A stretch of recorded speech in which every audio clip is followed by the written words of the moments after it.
പൗലോസിനൊരു വ്യാജനെന്ന് കരുതുന്നുണ്ട്. അത് ക്രൈസ്തവരാരുമല്ല. ക്രൈസ്തവ സഭയ്ക്ക് പുറത്ത് പൗലോസ് എന്തൊക്കെയോ തെറ്റായ പ്രവൃത്തികൾ ചെയ്തു എന്ന് വിശ്വസിക്കുന്ന ആളുകളുണ്ട്. അവർ വിശ്വസിക്കുന്ന തെറ്റായ പ്രവൃത്തി എന്താണെന്ന് നിങ്ങൾ കേൾക്കണം.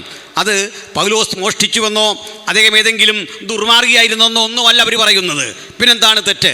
അവർ പറയും കേവലം ഒരു പ്രവാചകൻ മാത്രമായിരുന്ന യേശുവിനെ പിടിച്ച് ദൈവമാക്കിയത് പൗലോസാണ്. അങ്ങനെയാണ് അവർ അവകാശവാദം. പൗലോസ് വരും വരെ ക്രൈസ്തവർക്കിടയിൽ യേശു ദൈവമായിരുന്നില്ല, ഒരു പ്രവാചകനായിരുന്നു. യഹൂദന്മാർക്കൊരു മശിക മാത്രമായിരുന്നു. യഹൂദന്മാർ മശികയായി സ്വീകരിക്കേണ്ടവനായിരുന്നു. അവരിപ്പലരും സ്വീകരിച്ചില്ല. ശ്രേഷ്ഠനായ ഒരു പ്രവാചകനായി യേശുവിനെ ഉൾക്കൊള്ളുവാൻ ഞങ്ങൾക്ക് വിഷമമൊന്നുമില്ല. യേശു മാന്യനാണ്, യേശു മഹാനാണ്. ആ മഹാൻ്റെ പേര് ഉദ്ധരിക്കുവാൻ, അവിടുത്തെ വാക്കുകൾ പറയാൻ ഞങ്ങൾക്ക് മടിയൊന്നുമില്ല. അദ്ദേഹത്തെ സ്വീകരിക്കാനൊക്കെ ഞങ്ങൾ തയ്യാറാ. പക്ഷേ അദ്ദേഹത്തെ ദൈവമായി കാണാൻ ഞങ്ങൾക്ക് ആഗ്രഹമില്ല. ഇന്ന് ലോകത്തനവധി മനുഷ്യരുണ്ട്. ഞാൻ ഒരു വചനഭാഗം വായിച്ച് സഹായിക്കാനായിട്ട് അപേക്ഷിക്കുന്നു.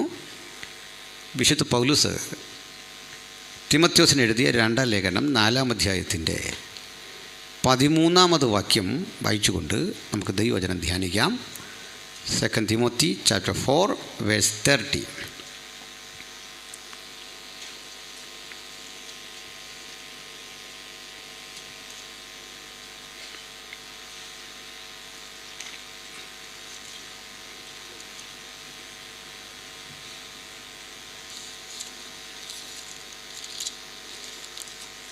പുസ്തകം വായിക്കാൻ ആരെയും കാണായതുകൊണ്ട് ഞാൻ ഏറ്റവും കരഞ്ഞു എന്ന് വെളിപ്പാട് പുസ്തകത്തിൽ പറയുന്ന പോലെ 4-ാം അധ്യായത്തിൻ്റെ 13 ഇനി ഞാൻ തന്നെ വായിക്കാം. ത്രോവാസിൽ കർപ്പോസിന്റെ പക്കൽ വെച്ചു പോന്ന പുതപ്പും പുസ്തകങ്ങളും വിശേഷാൽ ചർമ്മലിഖിതങ്ങളും നീ വരുമ്പോൾ കൊണ്ടുവരിക. മതി.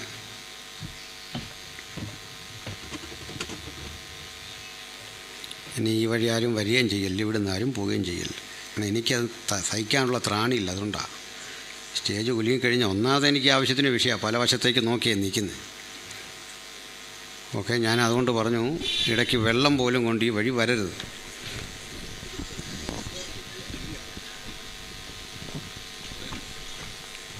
പണ്ടൊരാൾ ചോദിച്ചു, ഈ തണുക്കുമ്പോൾ ഇല്ലാത്ത പുതപ്പ് എന്തിനാന്ന് ചോദിച്ചോല്ലേ, അതൊരാൾ ചോദിച്ച് തെറ്റിപ്പോയി. തണുക്കുമ്പോൾ ഇല്ലാത്ത കുളിരെന്തിനാ? അപ്പോൾ ഇനി ഞങ്ങളൊക്കെ അഡ്ജസ്റ്റ് ചെയ്ത് വായിച്ചോളാം. ഇനി ഈ വഴി വരല്ലേ, ശ്രദ്ധിച്ചിരിക്കണം. സന്തോഷമല്ലേ? Hallelujah, praise the Lord. വളരെ ലളിതമായ ഒരു തിരുവചന ഭാഗമാണ് വായിച്ചത്. വിശുദ്ധ പൗലോസ് ഒരു സ്വകാര്യ ആവശ്യം നമ്മോട് പറയുകയാണ്. സാധാരണഗതിയിൽ പൗലോസ്ലീഹ സ്വന്തം ആവശ്യകതകൾ എങ്ങും പോയി പറയാറില്ല. സ്വന്തം ഭൗതിക ആവശ്യത്തെപ്പറ്റിയോ അദ്ദേഹത്തിൻ്റെ വ്യക്തിപരമായ ക്ഷേമത്തെപ്പറ്റിയോ കാര്യമായി ആരോടും ഒന്നും ചോദിക്കാത്ത പൗലോസ് ഒരു വലിയ സമ്പന്ന കുടുംബത്തിൽ ജനിച്ചു വളർത്തപ്പെട്ടിട്ട് പോലും സ്വന്തം കൈയാൽ അധ്വാനിച്ച് അദ്ദേഹം സുവിശേഷ വേല ചെയ്യുകയും ആ പണം കൊണ്ട് ഉപജീവനം കഴിക്കുകയും ചെയ്തു എന്ന് അദ്ദേഹത്തിൻ്റെ അനുഭവ സാക്ഷ്യങ്ങളിൽ കാണാൻ സാധിക്കുന്നു. പക്ഷെ പൗലോസ് ഒരിക്കൽ മാത്രം ഒരു സ്വകാര്യ ആവശ്യം തൻ്റെ നിജപുത്രനായ തിമോഥെയോസിനോട് അറിയിക്കുകയാണ്. ആ സ്വകാര്യ ആവശ്യത്തെ പറ്റി പറയാൻ അദ്ദേഹം എഴുതിയ ആ ലേഖനം ദൈവവചനമായി മാറുന്നത്, അത് രേഖയാക്കി വിശുദ്ധ ഗ്രന്ഥങ്ങളുടെ ഭാഗമാക്കി ദൈവത്തിൻ്റെ പരിശുദ്ധാത്മാവിനാൽ ക്രോഡീകരിക്കപ്പെട്ടപ്പോൾ അത് ദൈവനിശ്വാസീയമായ ദൈവവചനമായി മാറുകയാണ്. അപ്പോൾ കേവലം പൗലോസ്ലീഹയുടെ വ്യക്തിപരമായ ഒരാവശ്യം എന്നതിനപ്പുറത്ത് ഇത് പ്രസക്തമായ ഒരു ദൈവവചന വിഷയമായി നമ്മുടെ മുമ്പിൽ നിൽക്കുന്നു. എന്താണ് പൗലോസിൻ്റെ ആവശ്യം?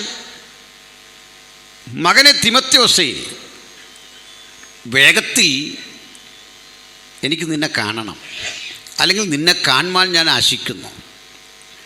നീ വേഗത്തിൽ വരണം. വരുമ്പോൾ എനിക്ക് ചെയ്യേണ്ട ഒരാവശ്യകതയുണ്ട്. നീ വരുമ്പോൾ ഞാൻ കർപ്പോസിൻ്റെ പക്കൽ വച്ചിട്ട് പോന്ന പുതപ്പും പുസ്തകങ്ങളും ചർമ്മലിഖിതങ്ങളും കൊണ്ടുവരണം. ജീവിതത്തിൽ 3 ആവശ്യങ്ങൾ അദ്ദേഹം ഉന്നയിക്കുകയാണ്. ഒന്നാമത്തെ ആവശ്യം, നീ വരുമ്പോൾ പുതപ്പ് കൊണ്ടുവരണം. 2 പുസ്തകങ്ങൾ കൊണ്ടുവരണം. 3 ചർമ്മലിഖിതങ്ങൾ കൊണ്ടുവരണം. ഞാനും നിങ്ങളും ഇന്ന് വായിച്ചു കേൾക്കുന്ന രീതിയിൽ നിന്ന് വിഭിന്നമാണ് അന്ന് പുസ്തകം എന്ന് പറഞ്ഞാൽ. ബൈബിൾ ഉൾപ്പെടെയുള്ള പുസ്തകങ്ങളുടെ രചന പൗലോസിൻ്റെ കാലഘട്ടത്തിൽ പഴയ നിയമം പൂർണ്ണമായിട്ടുണ്ട്.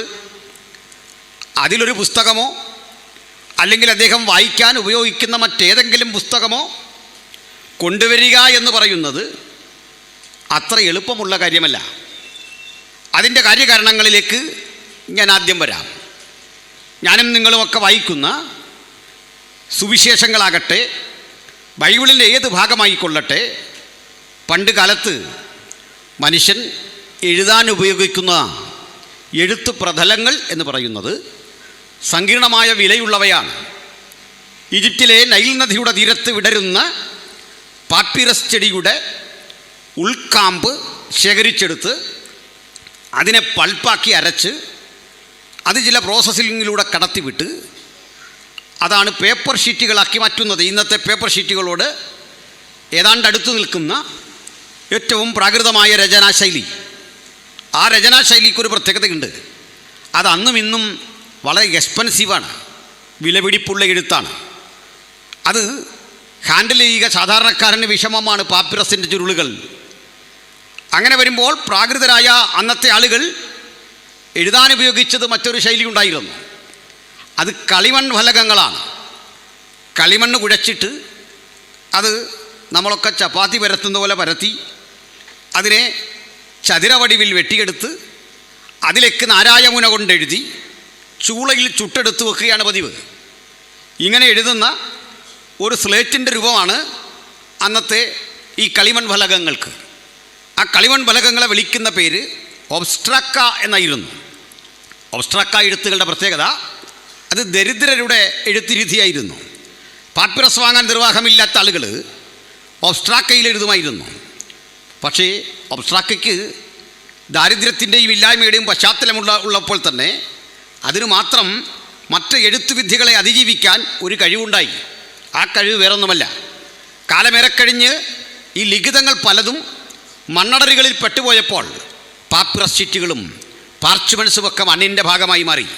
പക്ഷേ ദരിദ്രൻ്റെ ആലേഖന വിദ്യയ്ക്ക് കാരണമായി തീർന്ന അത്തരത്തിലെ മൺലിഖിതങ്ങൾ മണ്ണടരുകൾക്കുള്ളിൽ കിടന്നു. കാലത്തെ അതിജീവിച്ച് ആ എഴുത്തുകൾ പുരാവസ്തു ഗവേഷകർക്ക് പിൽക്കാലത്ത് കിട്ടി. അതിൽ നിന്നൊരു കാര്യമാണ് മനസ്സിലാക്കേണ്ടത്. നിങ്ങളിൽ നല്ല പ്രവൃത്തി ആരംഭിച്ചവൻ യേശുക്രിസ്തുവിൻ്റെ നാളോളം അതിനെ തികയ്ക്കും.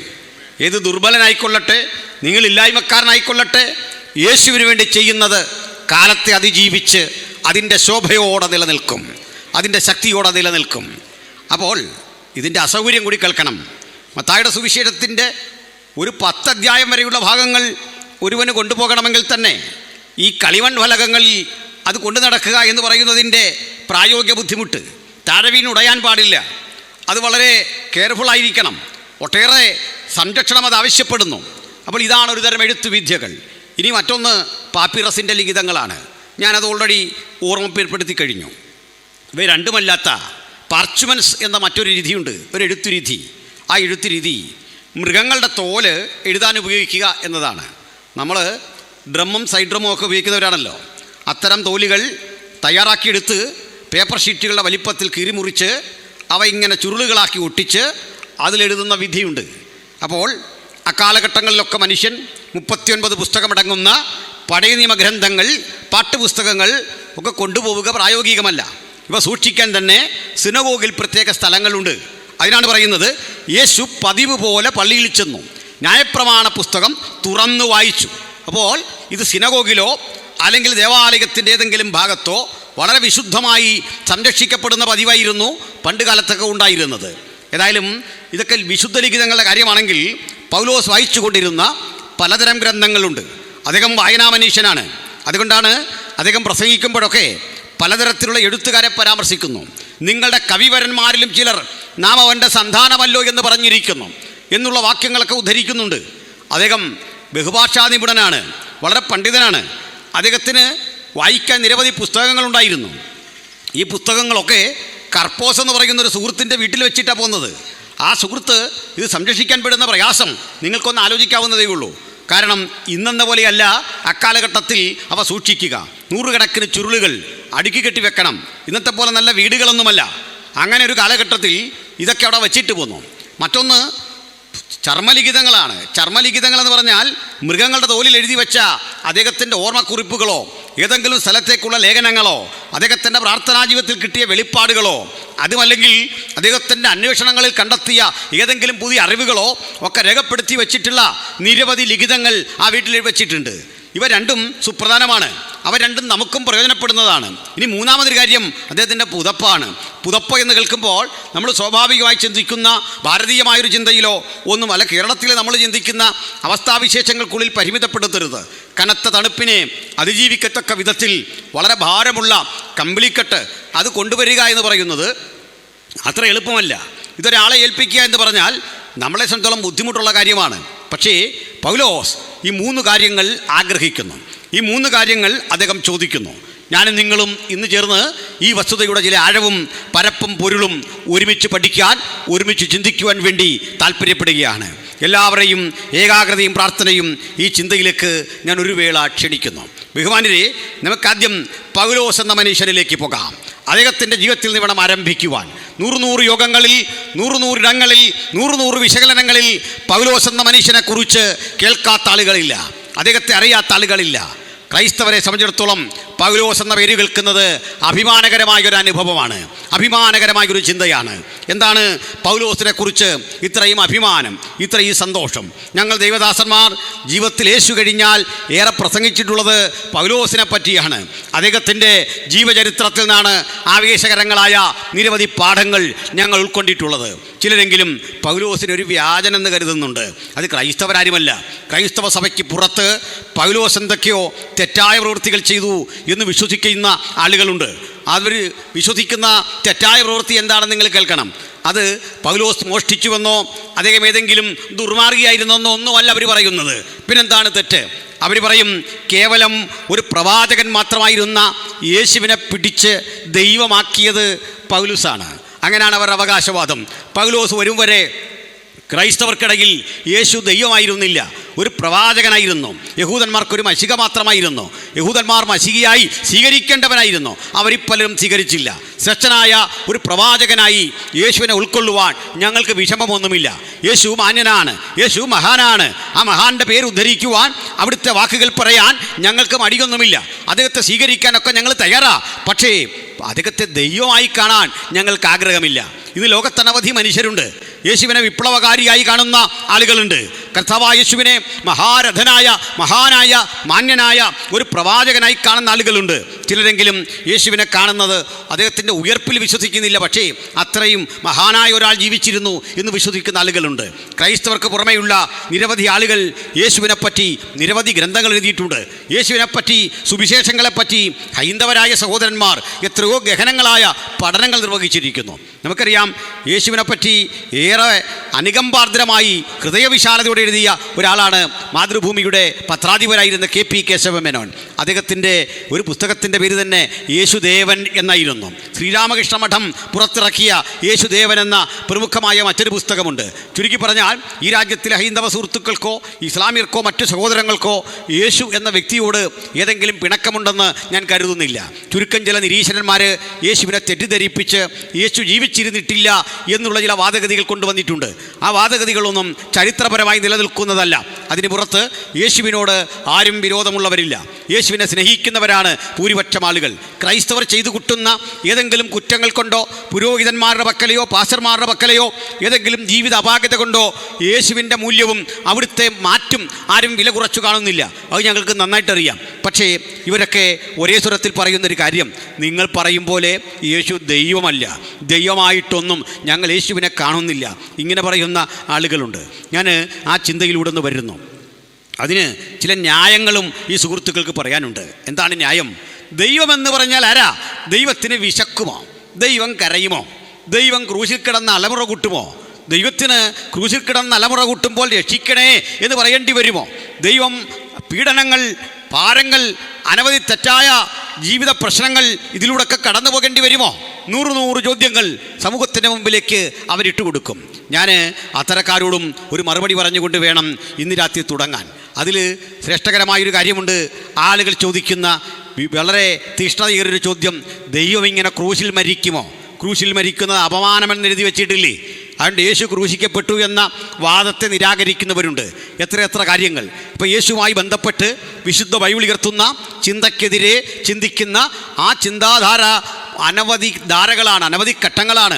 ഒന്ന്, യേശുവിൻ്റെ ജീവിതവുമായി ബന്ധപ്പെട്ട് പറയുന്നത് അവിടുത്തെ കന്യകാജനനത്തെ ചിലർ നിഷേധിക്കുന്നു. യേശുവിന് ജഡപ്രകാരം ഒരപ്പനുണ്ട് എന്ന് ചിലർ വിശ്വസിക്കുന്നു. വേറെ ചിലരാകട്ടെ യേശുവിൻ്റെ അമ്മയായ മറിയം കന്യകയല്ല എന്ന് വിശ്വസിക്കുന്നു. ഇനിയും ഒരു കൂട്ടർ യേശുവിൻ്റെ അമ്മയായ മറിയം എന്നും കന്യകയായി നിലകൊണ്ടു, ഒരിക്കൽ പോലും പുരുഷ സമാഗമം അവർക്കുണ്ടായില്ല, യോസേഫും അവരും തമ്മിൽ യാതൊരു ബന്ധവുമില്ലായിരുന്നു എന്ന തരത്തിൽ പിന്നീട് പ്രസവിച്ചില്ല എന്നൊരു വാദം മുമ്പോട്ട് വെക്കുന്നു. ഇനിയും യേശു എന്ന വ്യക്തിയെക്കുറിച്ച് അടുത്ത ചിലർ പറയുന്നത് യേശു ക്രിസ്തുവിൻ്റെ 12 വയസ്സ് മുതൽ 18 വർഷങ്ങൾ, ഏതാണ്ട് 30ഓളം വയസ്സ് വരെയുള്ള 18 വർഷങ്ങളെക്കുറിച്ച് ബൈബിൾ യാതൊരു വിവരണവും തരുന്നില്ല. അക്കാലത്ത് യേശു ഇന്ത്യയിൽ വന്ന് യോഗ അഭ്യസിച്ചിട്ട് തിരിച്ചുപോയി എന്നും ചിലർ വിശ്വസിക്കുന്ന അങ്ങനെയല്ല. വിവാഹമൊക്കെ കഴിഞ്ഞ് കാശ്മീരിൽ കുടുംബസമേതം താമസിച്ചു. യേശുവിൻ്റെ കല്ലറ കാശ്മീരിലുള്ളതായി ചില ചിത്രീകരണങ്ങൾ അവർ കൊണ്ടുവരുന്നു. ഇനിയും വേറെ ചിലർ അങ്ങനെയല്ല, യേശു പ്രവചിച്ചു ഒരാളെപ്പറ്റി, എനിക്ക് ശേഷം ഒരു കാര്യസ്ഥൻ വരും, ആ കാര്യസ്ഥൻ വന്ന് നിങ്ങളെ സകല സത്യത്തിലും വഴി നടത്തും എന്ന് പഠിപ്പിക്കുന്നു. ആ കാര്യസ്ഥൻ താനാണ് എന്ന അവകാശവാദത്തോടെ 100 കണക്കിന് ആളുകൾ പിൽക്കാലഘട്ടത്തിൽ വന്നു. അവർക്കൊക്കെ അനുഗാമികളുണ്ടായി. അവരിൽ ഏറ്റവും പ്രമുഖനായൊരു വ്യക്തി ക്രിസ്തുവിന് 300 കൊല്ലങ്ങൾക്ക് ശേഷം പേർഷ്യയിൽ ജീവിച്ചിരുന്ന മാനി എന്ന ഒരു സന്യാസിയായിരുന്നു. ആ മാനിയുടെ അനുഗാമികളെ മാനിക്കേയന്മാർ എന്നാണ് പറയുക. ഈ മാനിക്കേയന്മാർ ഇന്ത്യയിൽ വരെ വന്നിട്ടുണ്ട്. ആ ചരിത്രവും അതിൻ്റെ പശ്ചാത്തലമൊക്കെ പറഞ്ഞാൽ നമ്മുടെ വിഷയവുമായിട്ട് വലിയ ബന്ധം വരില്ല, നമുക്ക് ആവശ്യമുള്ള കാര്യമൊന്നുമല്ല. അല്ല, ഇതൊക്കെ പഠിക്കണമെന്നുണ്ടെങ്കിൽ നിങ്ങൾ ഫ്രാൻസിസ് സാറിനെ കണ്ടാൽ മതി. ഒരു ആപ്ലിക്കേഷൻ ഫോം വാങ്ങിക്കൊണ്ട് പോക്കോ. ഇതൊക്കെ അവിടെ പറയുന്നുണ്ട്. നമ്മൾ മാനിക്കേനിസം എന്താണെന്നും അവരെന്ന് ഇന്ത്യയിൽ വന്നെന്നും അവരിന്നും ഇന്ത്യയിലുണ്ടെന്നും അവരിന്ന് ക്രൈസ്തവരായി കഴിയുന്നെന്നും അത് ഏതുതരം ക്രൈസ്തവരാണെന്നും ഒക്കെ ചരിത്ര വസ്തുതകൾ ഉന്നയിച്ചുകൊണ്ട് പറയേണ്ട ആവശ്യമുണ്ട്. ചുരുക്കി പറഞ്ഞാൽ ഇങ്ങനെ എത്ര കഥകൾ. എൻ്റെ സന്തോഷം അതൊന്നുമല്ല. ഒരു കമ്മ്യൂണിസ്റ്റ് പാർട്ടികളുടെ ഒരു യോഗത്തിൽ, ഒരു വർഷത്തെ സമ്മേളനത്തിൽ യേശുവിൻ്റെ ഈ താടിയുള്ള ചിത്രമൊക്കെ വച്ചിട്ട് അതിൻ്റെ താഴെ സഖാവ് യേശു ക്രിസ്തു എന്നൊരു ബോർഡുമൊക്കെ പ്രത്യക്ഷപ്പെട്ടിരുന്നു. വലിയ വിവാദമായ ഒരു കാലഘട്ടമാണ്. ചുരുക്കി പറഞ്ഞാൽ എല്ലായിടത്തും യേശുവിനെ അംഗീകരിക്കാൻ ആളുകൾ റെഡിയാണ്. ചിലർക്കത് സഖാവാണ്, ചിലർക്കത് നല്ലൊരു പ്രവാചകനാണ്, ചിലർക്കത് സാമാന്യനായൊരു മനുഷ്യനാണ്, മറ്റു ചിലർക്ക് യേശുവിനെക്കുറിച്ച് കേൾക്കുന്നത് ഇത് വലിയ കാര്യമൊന്നുമില്ല എന്ന രൂപേണ ഗൗരവമില്ലാത്തൊരു മനുഷ്യനാണ്. ഇനി വേറെ ചിലർക്ക് യേശു ഒരു അവതാരമാണ്. ഞാൻ ഈ അവതാരം എന്ന പദത്തിൽ വിശ്വസിക്കുന്ന ഒരാളല്ല. There is no word incarnation in Bible. നമ്മുടെ പാട്ടുകാരൊക്കെ പറയാറുണ്ട്, അവതരിച്ചത് വെറും കഥയോ എന്നൊരു പാട്ടുണ്ട്. ഞാൻ പറയും അവതരിച്ചത് വെറും കഥയാണ്. കാരണം Christ is not incarnation but God manifested in flesh. ദൈവം ജഡത്തിൽ വെളിപ്പെട്ടു. അതാണ് യേശു ക്രിസ്തു. ദൈവം ജഡത്തിൽ വെളിപ്പെട്ടു, ജഡത്തിൽ വന്നു. കാരണം അവതരിച്ചാൽ ആ മൂലരൂപം അവിടെ ഇരിപ്പുണ്ട്, എന്നിട്ട് അവിടുന്ന് മറ്റൊരാളായി വന്നു. ഒരു മൂലരൂപവും വേറെ അവിടെ ഇരിപ്പില്ല. ദൈവപുത്രൻ, പിതാവ്, പുത്രൻ, പരിശുദ്ധാത്മാവ്, ഈ ഏക സത്യത്തിലെ പിതാവും പുത്രനും പരിശുദ്ധാത്മാവും എക്കാലഘട്ടത്തിലെയും ആത്യന്തിക സത്തയും സത്യവുമാണ്. എന്നാൽ അതിൽ പുത്രനാണ് ജഡത്തിൽ വെളിപ്പെട്ടു വന്നത്. പിതാവല്ല ജഡത്തിൽ വെളിപ്പെട്ടു വന്നത്, പരിശുദ്ധാത്മാവുമല്ല ജഡത്തിൽ വെളിപ്പെട്ടു വന്നത്. പുത്രൻ കാലസമ്പൂർണതയിൽ വെളിപ്പെട്ടു വന്നു. പുത്രൻ വെളിപ്പെട്ടു വരുമ്പോൾ അവൻ തന്നെത്താൻ ഒടിച്ചു ക്രൂശിലെ മരണത്തോളം തന്നെത്താൻ താഴ്ത്തി. ഇതൊക്കെ വചനം വളരെ വ്യക്തമാണ്. അപ്പോൾ ഇതൊക്കെ ക്രൈസ്തവ ദൈവശാസ്ത്രത്തിൻ്റെ ഈടുറ്റ ശക്തിയേറിയ പഠിപ്പിക്കലുകളും കാഴ്ചപ്പാടുകളുമാണ്. അപ്പോൾ നമുക്ക് ഏതായാലും അത്രയും ഗഹനമായി പോകാനുള്ള ഒരവസരം ഇവിടെ ഇല്ല. ഏതായാലും നമ്മുടെ വിഷയത്തിലേക്ക് നേരെ തന്നെ വരട്ടെ. എൻ്റെ പ്രിയപ്പെട്ടവരെ, ഇങ്ങനെ കർത്താവായ യേശു ക്രിസ്തുവിനെ കുറിച്ച് വിഭിന്നങ്ങളായ 100 ചിന്തകൾ നിൽക്കുന്നു. ഈ ചിന്തകൾക്കൊന്നും യാതൊരുവിധ പുതുമയുമില്ല. നമ്മൾ ചിലർക്കെങ്കിലും തോന്നും ഇന്നാണ് സഭാചരിത്രത്തിലെ 100 ചോദ്യങ്ങളുടെ കാലഘട്ടം. ഇന്നാണ് അനവധിയായ ചോദ്യശരങ്ങൾ കൊണ്ട് ദൈവദാസന്മാരെയും അല്ലെങ്കിൽ ബൈബിൾ പഠിതാക്കളെയും മുൾമുനയിൽ നിർത്താൻ നിരീശ്വരന്മാരും തത്വചിന്തകന്മാരും പാടുപെടുന്നത്. അല്ല, ക്രിസ്ത്യാനിറ്റിയുടെ ഏതാണ്ട് 2000 വർഷത്തെ ചരിത്രത്തിൽ യേശു എന്ന മനുഷ്യൻ വിമർശിക്കപ്പെടാതിരുന്ന ഒരു കാലഘട്ടമില്ല. അതുകൊണ്ട് തന്നെ ഞങ്ങൾ പറയും 2000 years, 2000 വർഷങ്ങൾ, 2 സഹസ്രാബ്ദങ്ങൾ മനുഷ്യരാശിയുടെ മസ്തിഷ്കമണ്ഡലങ്ങളിൽ, മനുഷ്യരാശിയുടെ ചിന്താതലങ്ങളിൽ, മനുഷ്യൻ്റെ ചർച്ചാമണ്ഡലങ്ങളിൽ ഏറ്റവും അധികം ചർച്ച ചെയ്യപ്പെട്ടിട്ടുള്ള, ചർച്ച ചെയ്യപ്പെട്ടുകൊണ്ടേയിരിക്കുന്ന, നാളെയും ചർച്ച ചെയ്യപ്പെടേണ്ട അതുല്യ വ്യക്തിത്വത്തിൻ്റെ പേര് കർത്താവായ യേശു ക്രിസ്തു എന്നതാണ്. ഹല്ലേലൂയ. ആ പരമഗുരുവിനെ ഇന്ന് രാത്രി ഹൃദയത്തിൽ ഉൾക്കൊണ്ട നമുക്ക് ഒരേ സ്വരത്തിൽ, ഒരേ ശക്തിയിൽ ഉലകത്തോട് മുഴുവൻ ഞാനും നിങ്ങളും അറിഞ്ഞ ആത്യന്തിക സത്യത്തെ ഇങ്ങനെ ആവർത്തിക്കാം: മറ്റൊരുവനിലും രക്ഷയില്ല. നാം രക്ഷിക്കപ്പെടുവാൻ ആകാശത്തിന് കീഴിൽ മനുഷ്യരുടെ ഇടയിൽ നൽകപ്പെട്ട വേറെ ഒരു നാമവുമില്ല. സകല നാമത്തിനും മേലായ നാമം നമ്മുടെ കർത്താവായ യേശു ക്രിസ്തുവിൻ്റെ നാമം. അങ്ങനെ പാപമംഗലമായ ജീവിതത്തിൽ അധപ്പതിക്കപ്പെട്ടു പോയ നമുക്ക് വേണ്ടി കാലത്തിൻ്റെ സമ്പൂർണ്ണതയിൽ ജഡരൂപം എടുത്തു വന്ന് നിർണായകമായ ഘട്ടത്തിൽ പിതാവിൻ്റെ ഹിതപ്രകാരം കാൽവരിയുടെ കൊല്ലമരത്തിൽ എന്നേക്കും അർപ്പണം ചെയ്ത കർത്താവായ യേശു ക്രിസ്തുവിനെ ഈ വചനം കേൾക്കുന്ന നടുവിൽ ഉയർത്തിക്കാട്ടിക്കൊണ്ട് ആവർത്തിക്കട്ടെ: മറ്റൊരുവനിലും മറ്റെവിടെയും മറ്റെങ്ങനെയും രക്ഷയില്ല. മനുഷ്യരാശിയുടെ വിമോചകൻ കർത്താവായ യേശു ക്രിസ്തു മാത്രം. അവൻ്റെ പുത്രനായ യേശുവിൻ്റെ രക്തം സകല പാപവും പോക്കി നമ്മെ ശുദ്ധീകരിക്കുന്നു. അവിടുത്തെ രക്തത്തിൽ നമുക്ക് അതിക്രമങ്ങളുടെ മോചനം എന്ന വീണ്ടെടുപ്പുണ്ട്. ഈ രാത്രി ഈ രക്തത്തിന് ശക്തിയിൽ വിശ്വസിക്കുന്ന ദൈവമക്കൾക്ക് ആ രക്തത്തിൻ്റെ പ്രവാഹം പുത്തൻ ഊർജമായി ഭവിക്കട്ടെ. ആ രക്തം വിടുതലായി തീരട്ടെ. ആ രക്തം രോഗശാന്തിയാകട്ടെ. ആ രക്തം ജീവൽ പ്രതിസന്ധികൾ അതിജീവിക്കുന്ന കരുത്തുറ്റ ഔഷധമാകട്ടെ. അത് പുത്തൻ നിയോഗമാകട്ടെ. ആ രക്തത്തിൻ്റെ ശക്തി ചെയ്തിരണം കൂടാതെ ഒരാളും ഈ പന്തൽ വിട്ടുപോകാൻ പാടില്ല. ഒരാളും ഈ പരിസരത്ത് ദൈവജനം കേൾക്കുന്നവർക്കിടയിൽ ആ രക്തത്തിൻ്റെ ശക്തിയുടെ ചൈതന്യത്തിൻ്റെ പുറത്തുണ്ടെങ്കിൽ അവരെ ഞങ്ങൾ ഈ തിരുവചന ശക്തിയിലേക്ക് ഒരിക്കൽ കൂടി ആകർഷിക്കുന്നു. ദൈവജനത്തിൻ്റെ ആ വലിയ പ്രവാഹം, ആ വലിയ ഒഴുക്ക്, ആ വലിയ ഊർജം പുത്തൻ കൃപയോടെ, പുത്തൻ ശക്തിയോടെ ആസ്വദിക്കാൻ വചനം കേൾക്കുന്നവർക്കൊക്കെ അത്യുന്നതൻ പ്രാപ്തനാക്കട്ടെ എന്ന് ഞാൻ പ്രാർത്ഥിക്കുന്നു. പൗലോസിലേക്ക് തന്നെ വരാം. പ്രിയപ്പെട്ട സുഹൃത്തുക്കളെ, കർത്താവായ യേശു ക്രിസ്തു എൻ്റെ പഠനത്തിലും വിശകലനത്തിലും കർത്താവിൻ്റെ അമ്മയായ മറിയെ ഞങ്ങളെന്തോ വില കുറച്ച് കാണിക്കുന്നു എന്നൊക്കെ ആളുകൾ പറയാറുണ്ട്. പ്രിയപ്പെട്ടവരെ, ഞങ്ങൾക്ക് എങ്ങനെയാണ് കർത്താവായ യേശു ക്രിസ്തുവിൻ്റെ വിശുദ്ധ മറിയത്തെ, അമ്മയെ വില കുറച്ച് കാണാൻ പറ്റുന്നത്? ഒരിക്കലും കഴിയില്ല. കർത്താവായ യേശുവിൻ്റെ അമ്മ വിശുദ്ധ മറിയം എന്ന് വിളിക്കാൻ ഞങ്ങൾക്കൊരു മടിയില്ല. മടിയുണ്ടോ? ഇല്ല. വിശുദ്ധ മറിയം, ആ പേരാണ് യോജിക്കുന്നത്. ആ പേര് യോജിക്കുന്ന ഒത്തിരി പേര് ബൈബിളിലുണ്ട്. വിശുദ്ധ മറിയം എന്ന് പറയാം, വിശുദ്ധ പൗലോസ് എന്ന് പറയാം, വിശുദ്ധ മത്തായി എന്ന് പറയാം. അവിടെ അങ്ങനെയാണെങ്കിൽ ഇന്ന് ലീഡ് ചെയ്ത ദിവാസനെ വിശുദ്ധ റെജി എന്ന് പറയാൻ പറ്റുമോ? പറ്റുമെന്ന് ആരും പറഞ്ഞില്ലെന്ന്. സംശയമുണ്ടോ? ഇത് ഞാൻ പറഞ്ഞല്ല, തിരുവെഴുത്ത് പറയുന്ന സത്യമാണ്. നമ്മളെല്ലാം വിശുദ്ധന്മാരാണ്. വിശ്വാസം ഇല്ലല്ലേ? വിശ്വാസം ഉണ്ടോ? സ്തോത്രം. എങ്ങനെയാണ് നമ്മൾ വിശുദ്ധരായത് എന്നൊരു വാക്കിൽ പറഞ്ഞിട്ട് ഇതിൻ്റെ ഉള്ളിലേക്ക് വരാം. എന്നോട് അടുത്ത കാലത്ത് ഒരാൾ ചോദിച്ചു, നിങ്ങൾക്ക് പൗരോഹിത്യം ഉണ്ടോയെന്ന് ചോദിച്ചു. എൻ്റെ കൂടെ വന്ന ഭാഷ പറഞ്ഞു ഇല്ലെന്ന് പറഞ്ഞു. ഞാൻ പറഞ്ഞ അബദ്ധം പറയരുത്, നമുക്ക് ആ പൗരോഹിത്യം ഉള്ളത്. പൗരോഹിത്യം ഇല്ലേ? പൗരോഹിത്യമുണ്ട്. നമുക്ക് മെത്രാനുണ്ടോ? ഉണ്ട്. പുരോഹിതനുമുണ്ട്, മെത്രാനുമുണ്ട്, ബിഷപ്പും ഉണ്ട്. ചർച്ചകളിലൊക്കെ ബിഷപ്പും തന്നെയാണ് ഇപ്പോൾ എഴുതുന്നത്. എന്ത് ബിഷപ്പെന്ന് എഴുതിയാൽ തെറ്റാകുമോ? തെറ്റാകില്ലെന്ന് മാത്രമല്ല, അതാ ശരി, ബിഷപ്പാണ്. ഒരു സംശയം വേണ്ട. നിങ്ങൾ എന്നെ ബിഷപ്പ് പാനിൽ കൊടുത്തോടൊന്ന് വിളിച്ചാൽ ഞാൻ വലിയ സന്തോഷത്തോടെ കേൾക്കും. ചില അച്ഛനെന്ന് വിളിക്കാറുണ്ട്, അത് കേൾക്കുന്ന ഭയങ്കര സന്തോഷമാണ്. എന്നാൽ എനിക്ക് മക്കൾ 3, അതുകൊണ്ടാണ്. ഒരു തർക്കവും ഇല്ല കാര്യത്തിൽ. ചുരുക്കി പറഞ്ഞാൽ ബിഷപ്പ് എന്ന പേര് ചേരും, ഒരു കുഴപ്പമില്ല. അർത്ഥം അധ്യക്ഷനെന്നേ ഉള്ളൂ. മനസ്സിലായോ? ആ പേരിനോടൊന്നും അലർജി വേണ്ട, ശ്രദ്ധിച്ചിരിക്കണം. ഇതിനാ ഇത്രയും പറഞ്ഞെന്നറിയണ്ടേ? നമ്മൾ വിശുദ്ധരായ ഇതെങ്ങനെയാണെന്ന് ചിലർക്കൊരു സംശയം. പറയാം. പാപം എന്ന് പറഞ്ഞാൽ നിയമലംഘനത്തിൻ്റെ പേരാണ് പാപം. എന്തിനാ പോലീസ് ഫൈനടിക്കുന്നത്? പോലീസ് ഫൈനടിക്കുന്നതിനാ? എങ്ങനെ? നിയമലംഘനത്തിന്. അപ്പം നിയമലംഘനത്തിന് ഫൈനടിക്കാൻ പോലീസ് നിൽക്കുന്നത് വളവിന് വന്നാൽ അതാ വേറെ രസം. തൊപ്പി വെച്ചിട്ടുമില്ല. ഞാനിന്നൊരു തൊപ്പി വെച്ചിട്ട് പോലീസുകാരനെ വഴി കണ്ടിട്ടില്ല എൻ്റെ ജീവിതത്തിൽ ഇതുവരെ. ഞാൻ വിവരാവകാശം അനുസരിച്ച് എഴുതി ചോദിച്ചിട്ടുണ്ട്, ഇത് ഇവർക്ക് ഇങ്ങനെ നിന്ന് ഫൈൻ അടിക്കാമോ? ഇതുവരെ മറുപടി വന്നില്ല. 30 ദിവസത്തിനുള്ളിൽ മറുപടി വരേണ്ടതാണ്. അവരെ അത് വെപ്പിക്കാമോ നമുക്ക് നോക്കണമല്ലോ. നിയമലംഘനം അവരും ചെയ്യാൻ പാടില്ല. അപ്പോൾ ഇങ്ങനെ നിൽക്കുക, ഫൈൻ അടിക്കുക. അപ്പോൾ ഈ ഫൈൻ അടിക്കുമ്പോൾ വൺ വേ തെറ്റിച്ചാൽ ഫൈനുണ്ട്, ഹെൽമറ്റ് വെക്കാതെ പോയ ഫൈനുണ്ട്. പക്ഷെ ഒരു ദിവസം ഈ നിയമം അപ്രസക്തമാക്കി എന്ന് വെക്കുക. എക്സാമ്പിൾ, ഈ ബന്ധമൊക്കെ വരുമ്പോൾ നമ്മുടെ ബുക്കും പേപ്പറും ഒന്നും ചോദിക്കേണ്ട, ആളുകൾ യഥേഷ്ടം യാത്ര ചെയ്തോട്ടെ എന്നൊരു നിയമം കൊണ്ടുവരും. അങ്ങനെ കൊണ്ടുവരാം സർക്കാരിന്. അപ്പോൾ അന്ന് നമ്മൾ അങ്ങനെ പോകുന്നത് പാവമല്ല. സത്യത്തിൽ നമ്മുടെ കാറിൽ മറ്റൊരാൾക്ക് ലിഫ്റ്റ് കൊടുക്കാൻ പാടില്ല, അതിന് ടാക്സി ഉള്ളത്. നിങ്ങളുടെ കാറ് നിങ്ങൾക്കും നിങ്ങളുടെ മകനും നിങ്ങളുടെ ഭാര്യയ്ക്കും നിങ്ങളുടെ അപ്പനും അമ്മയ്ക്കും പോകാനുള്ളതാണ്. അത് അയൽക്കാർക്ക് പോലും പോകാൻ നിയമമില്ല.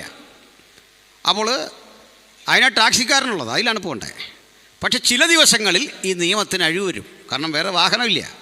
അപ്പോൾ അത് പാപമല്ല, പെറ്റി എഴുതാൻ പറ്റില്ല. അപ്പോൾ ഈ നിയമത്തിൻ്റെ ദാതാക്കൾ ആണ്, ആ നിയമം ഉണ്ടാക്കുന്നവരാണ് സത്യത്തിൽ നിയമം ഫലപ്രദമായി അപ്ലൈ ചെയ്യാൻ പോലീസിനാക്കിയിരിക്കുന്നത്. അത് അപ്ലൈ ചെയ്യേണ്ട ആളുകളാണ്. മറുവശത്ത് അതുകൊണ്ടാണ് നിയമം സൂക്ഷിക്കേണ്ട ആളുകൾ പോലീസ് നമ്മെ അടിച്ചു. ലാത്തി ചാർജ് അല്ല, അവിടെ കൊണ്ടുള്ള ഉരുട്ടല്ല പറഞ്ഞ്, വഴി വെച്ച് അടിച്ചു. നമ്മൾ പിരിഞ്ഞു പോകുന്നില്ല, അടിച്ചു. 10-20 പേര് ഇങ്ങനെ കൂടി നിൽക്കുന്നു, അടി തലയെല്ലാം അടിച്ച് പൊട്ടിച്ച് നമ്മൾ താഴെ വീണു. പോലീസിൻ്റെ പേരിൽ കേസെടുക്കാൻ പറ്റില്ല. പിന്നെ നമ്മൾ ആ ബഹളം വെച്ചതിൻ്റെ പേരിൽ ഇവിടുത്തെ പോലീസിനെ എറണാകുളത്തിനൊന്ന് സ്ഥലം മാറ്റും. എന്തിനാണെന്നറിയോ? നിങ്ങളുടെ വികാരം തണുക്കാൻ അങ്ങോട്ട് മാറ്റും. തന്നെയല്ല, ഈ പോലീസിന് ഈ എന്താ പറയുക, നെല്ലാടും മഴുവണ്ണൂരും പരിസരത്തുള്ളവരെ അടിച്ചടിച്ച് പുള്ളി അങ്ങ് മടുത്തു, ബോറടിച്ചു. അപ്പോൾ ഈ ബോറടി ഒന്ന് മാറിക്കിട്ടാൻ വേണ്ടി പുള്ളിയെ കോട്ടയത്തിന് വിട്ടു. പുള്ളി ഒന്ന് ഫ്രഷ് ആവും, പുതിയ ആളുകളെ കണ്ടല്ലോ, അവിടെ ആ പണി തുടങ്ങും. എന്തിനാ ഇത്തരം പറഞ്ഞെന്നറിയണ്ടേ? Police acting on behalf of the state ആണ്.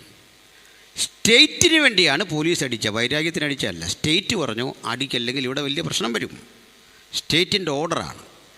അപ്പോൾ ഇമ്മ്യൂണിറ്റി ഉണ്ട് അവർക്ക്, പരിരക്ഷ. ജഡ്ജി ഉത്തരവിട്ടു, ആ ഉത്തരവ് ഒരു പക്ഷേ അപാകത നിറഞ്ഞതാണെങ്കിലും ജഡ്ജിയുടെ പേര് കേസ് വരത്തില്ല. ജഡ്ജിയുടെ ഉത്തരവ് അപാകതയുള്ളതാണ്, കേസ് വരില്ല. കാരണം ജുഡീഷ്യൽ ഇമ്മ്യൂണിറ്റി അദ്ദേഹത്തിനുണ്ട്. മേൽക്കോടതി അദ്ദേഹത്തെ ശാസിക്കും, അദ്ദേഹം എഴുതുന്ന വിധിന്യായങ്ങളെ വിമർശിക്കും, നമുക്കും വിമർശിക്കാം. പക്ഷേ അതിൻ്റെ പേരിൽ ജഡ്ജിയുടെ പേരിൽ കേസെടുക്കാൻ പറ്റില്ല. അപ്പം നിയമം ഉണ്ടാക്കുന്നവരുണ്ട്, സംരക്ഷിക്കേണ്ടവരുണ്ട്, വ്യാഖ്യാനിക്കേണ്ടവരുണ്ട്. അപ്പോൾ ഇതിനകത്ത് നിയമം പ്രബലമാകുന്ന ഇടത്തെ നിയമലംഘനത്തിന് പ്രസക്തിയുള്ളൂ. നിയമമില്ലാത്തയിടത്ത് നിയമലംഘനം ഇല്ല. അപ്പോൾ ഈ നിയമം തന്നവന് നിയമത്തെ അഴിക്കാൻ അധികാരമുണ്ട്. ഉണ്ടോ? ഉണ്ട്. നിയമം തന്നവൻ, അല്ലെങ്കിൽ നിയമദാതാവ് നിയമത്തിൻ്റെ കീഴിലാണെന്ന് വരും. ഏത് നിയമവും അഴിക്കാൻ നിയമദാതാവായ കർത്താവിന് അവകാശമുണ്ട്. ഏത് നിയമം അഴിക്കാൻ. ഒരിക്കലും അവൻ നിയമത്തിന് കീഴിലല്ല. ജനിച്ചത് ന്യായപ്രമാണത്തിന് കീഴിലാ. നിയമത്തിന് കീഴുള്ളവരെ വിലയ്ക്ക് വാങ്ങാൻ നിയമം ചോദിച്ച പെനാൽറ്റി കൊടുത്തു കഴിഞ്ഞാൽ പിന്നെ ശിക്ഷിക്കാൻ പറ്റില്ല. നമ്മൾ വിശുദ്ധരാകുന്ന അങ്ങനെയാണ്. നമുക്ക് വേണ്ടി എന്ത് തെറ്റ് ചെയ്തു ആ തെറ്റിന് തക്ക പ്രായച്ചിത്തം കൊടുത്തു കഴിഞ്ഞപ്പോൾ നമ്മൾ വിശുദ്ധരായി. അതിനൊരു ഉദാഹരണം പറയാം. മഹാനായ അലക്സാണ്ടർക്ക്, എൻ്റെ സ്നേഹിതൻ ബോവസ് ഇവിടെ ഉണ്ട്. അലക്സാണ്ടർ എന്ന് കേൾക്കുമ്പോഴേ പുള്ളിക്ക് എന്തോ വലിയൊരു ബുദ്ധിമുട്ടുള്ള ഒരാളാണ്. പോട്ടെ. മഹാനായ അലക്സാണ്ടർക്ക് ഒരു കുതിരയുണ്ടാകുന്നു. ആ കുതിരയുടെ പേര് ബ്യൂസിഫാലസ് എന്നായിരുന്നു. എങ്ങനെയാ? ആ പേരുള്ള ആരെങ്കിലും ഉണ്ടെങ്കിൽ ഒന്ന് കൈ ഉയർത്തിയാട്ട്. ഇന്ന് രാത്രി വിടുതലാ. ഇല്ലല്ലോ, ഇനി ഒത്തുപോയാൽ രക്ഷയില്ല. കൊണ്ട് പറഞ്ഞാൽ ചിലടത്ത് ചെന്ന് 80 പേര് ഇതെന്താന്ന് കേൾക്കാതങ്ങ് കൈ പോക്കുക. അതുകൊണ്ട് പറഞ്ഞ ബ്യൂസിഫാലസ്. ഈ ബ്യൂസിഫാലസ് ഒരു പെൺകുതിരയായിരുന്നു, അല്ലെങ്കിൽ യുദ്ധത്തിന് പെൺകുതിരയാണ് കൊണ്ടുവന്നത്. 2 ഇനം മാത്രം പെൺവർഗ്ഗങ്ങൾക്ക് ഡിമാൻഡുണ്ട് ചരിത്രത്തിൽ. ഒന്ന് കുതിരയും മറ്റൊന്ന് നായുമാണ്. മനസ്സിലായില്ല? പെൺപട്ടിക്കാണ് ഡിമാൻഡ്, ആൺപട്ടിക്കല്ല. പോലീസ് നായൊക്കെ പെണ്ണാണ്. മറ്റേ നായ്ക്ക് കഴിവില്ലാഞ്ഞിട്ടല്ല, പുള്ളി സ്ഥലത്തില്ല, മിനിസ്ട്രിയാണ്, ഫുൾ ടൈം ഹൗസ് വിസിറ്റിംഗ് ആണ്. ടൈം കിട്ടുന്നില്ല, അതുകൊണ്ടാണ്. മറ്റേ കക്ഷി വീട്ടിൽ കാണും, അതുകൊണ്ടാണ് പെൺനായ്ക്കൾക്ക് ഡിമാൻഡ്. പെൺകുതിരയും ഉണ്ട്. ഇങ്ങനെ ഞാൻ അങ്ങോട്ട് പോകുന്നില്ല, ഒത്തിരി വിശദീകരിക്കുന്നില്ല.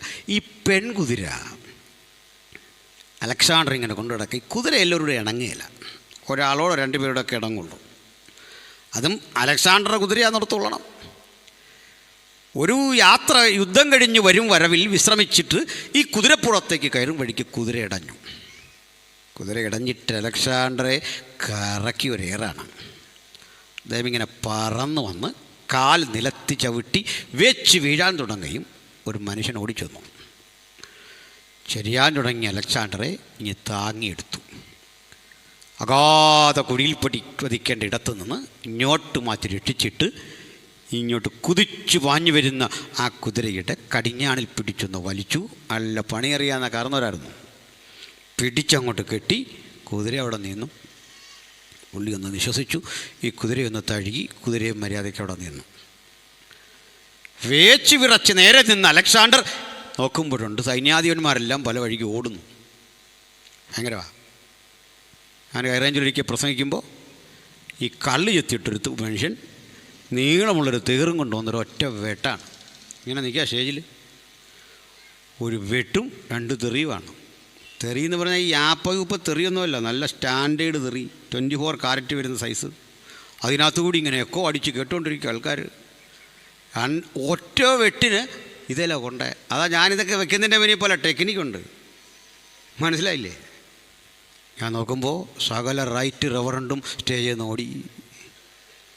വാക്യം വായിക്കുന്നൊരു പെങ്കൊച്ച് ഒട്ടിപ്പുണ്ട്. ഇവർക്കറിയിക്കുക സുലേഖ എന്ന് പറഞ്ഞൊരു പെണ്ണ് പാടുന്ന വെച്ച ആ പാവ അവിടെ ഇരിപ്പുണ്ട്. അന്നാ എനിക്ക് മനസ്സിലായി ഈ റവറണ്ടെന്ന് വെച്ചിട്ടൊന്നും വലിയ കാര്യമൊന്നും ഇല്ലെന്ന്. മനസ്സിലായില്ലേ? റൈറ്റ് റവറണ്ട് ഇറങ്ങി ഓടുക. നമ്മളൊന്നും ഓടൂല്ല അങ്ങനെ. അതിന് കാര്യം വേറെയാണ്. പോട്ടെ. അപ്പോൾ അലക്സാണ്ടറെ ബ്യൂസിഫാലസ് എടുത്ത് എറിഞ്ഞ് ശാന്തമാക്കി. രക്ഷപ്പെട്ട അലക്സാണ്ടർ ഇങ്ങോട്ട് വന്നിട്ട് പറഞ്ഞു, ഓ ക്യാപ്റ്റൻ, നീ രക്ഷിച്ചത് എൻ്റെ പ്രാണനെയാണ്. നന്ദി.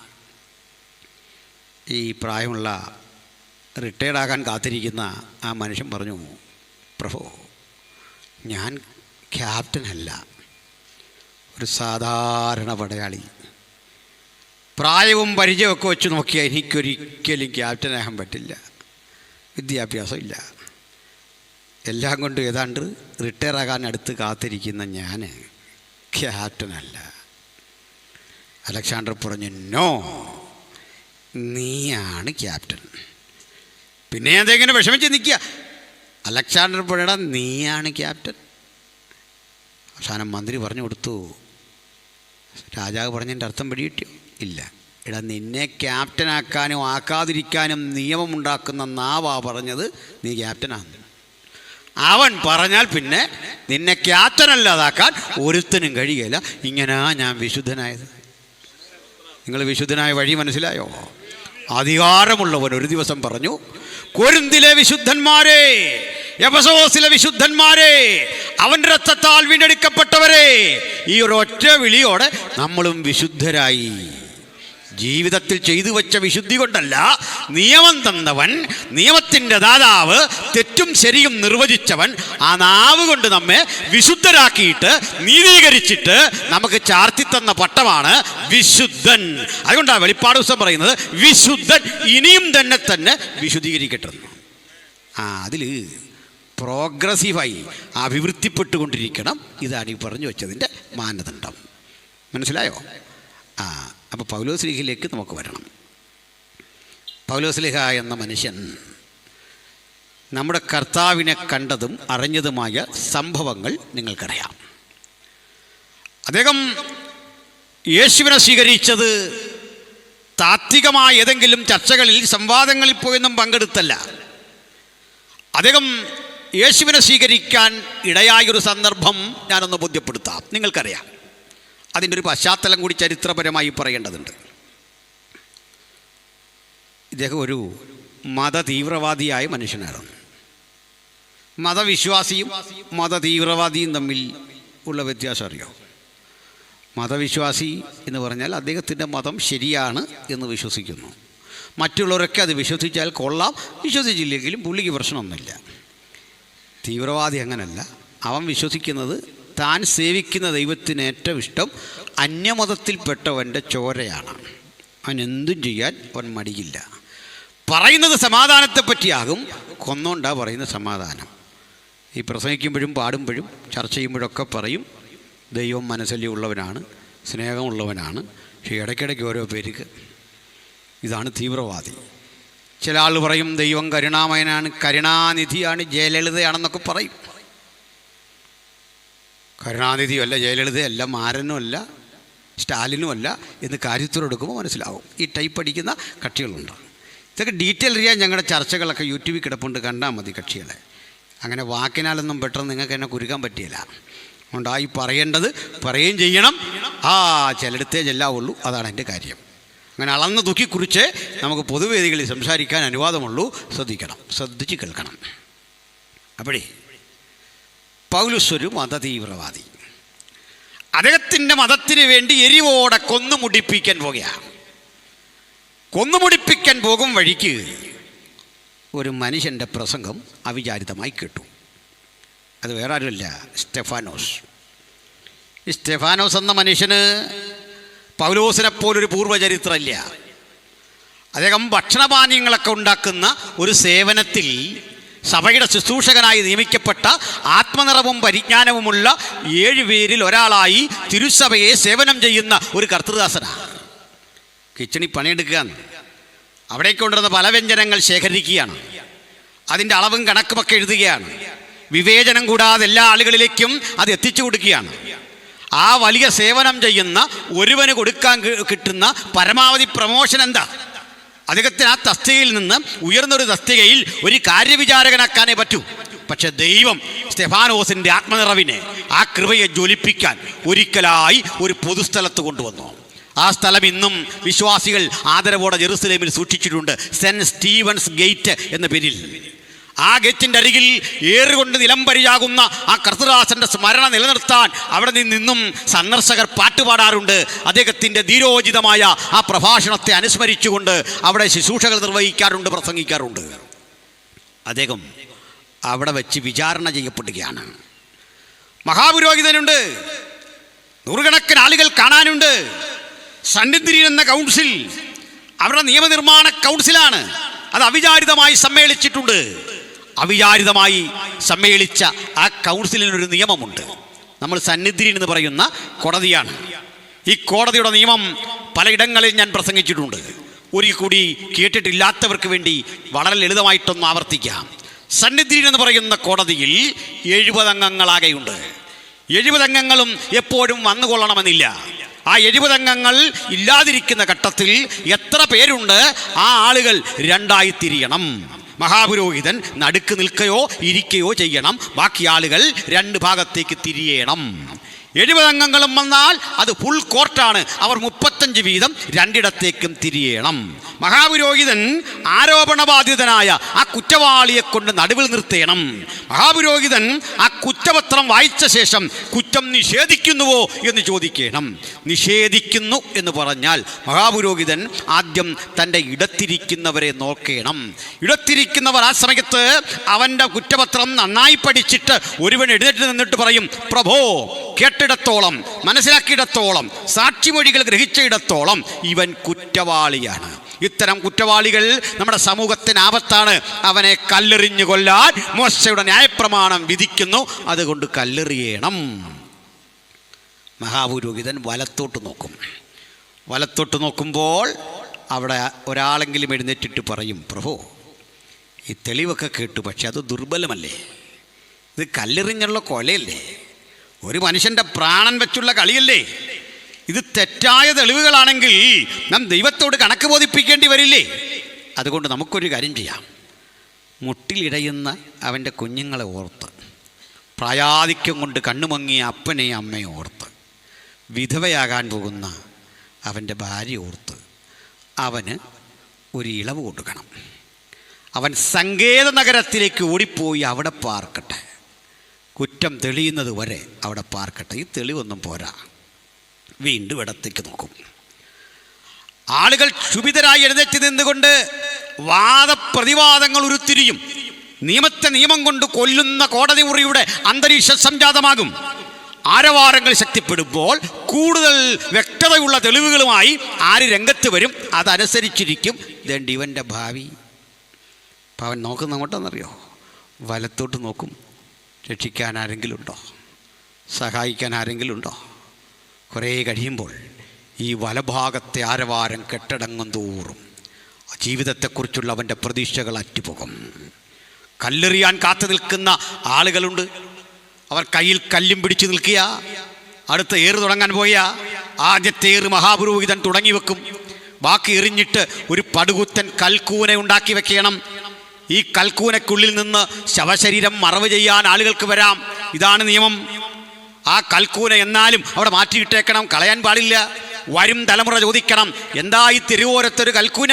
അപ്പോൾ പറഞ്ഞു കൊടുക്കണം, ഒരു മതദ്വേഷിയെ, ഒരു തെറ്റായ അധർമ്മം പ്രവർത്തിച്ചവനെ കൊന്നു കൊലവിളിച്ചതിൻ്റെ സ്മാരക സ്തംഭമാ ആ കാണുന്നത്. തലമുറ തെറ്റാവർത്തിക്കാതിരിക്കാൻ ഇത്തരം പരസ്യ വിചാരണയുടെ ഇടത്തേക്ക് ധന്യനായ സ്തെഫാനോസിനെ കൊണ്ടുവന്നു. അവിടെ കൊണ്ടുവന്ന് നിർത്തി. നിങ്ങൾ ആലോചിച്ച് നോക്കണം, കോടതി മുറിക്കുള്ളിലാണ്. കോടതി മുറിക്കുള്ളിൽ കൊണ്ടുവരുന്നത് എളുപ്പമാണെന്ന് ആൾക്ക് തോന്നും. പ്രമുഖരായ രാഷ്ട്രീയക്കാർ പലരും അതിനകത്ത് ബോധമില്ലാതെ വീണതറിയോ? മുമ്പേ പറഞ്ഞല്ലോ, പുരക്ഷി തലൈവി പോലും അതിനകത്ത് തലയിറങ്ങി വീണു. കേൾക്കുമ്പോൾ എളുപ്പം അതിനകത്ത് ചെന്ന് നിന്ന് നോക്കണം, പരിപാടി അറിയാം. അവിടെ കൊണ്ട് നിർത്തി സ്തെഫാനോസിനെ. പതറിപ്പോവും. നമ്മളെയൊക്കെ നിർത്തിയാൽ ചോദിക്കും, നീ ഇങ്ങനെയൊക്കെ പ്രസംഗിച്ചായിട്ട് നിന്നെപ്പറ്റി കേട്ടല്ലോ, നേരാണോ? നമ്മളെന്താ പറയും? നേരാണ്, ഒരു പ്രസംഗമൊക്കെ അല്ലേ, അതിനകത്ത് നമ്മളിപ്പോൾ ഇച്ചിരി ആവേശമൊക്കെ കയറി പറഞ്ഞല്ല, ഞാൻ ഒന്ന് ഓർത്ത് പറഞ്ഞല്ല. ഇനി കോടതിക്കത് ബുദ്ധിമുട്ടാണെങ്കിൽ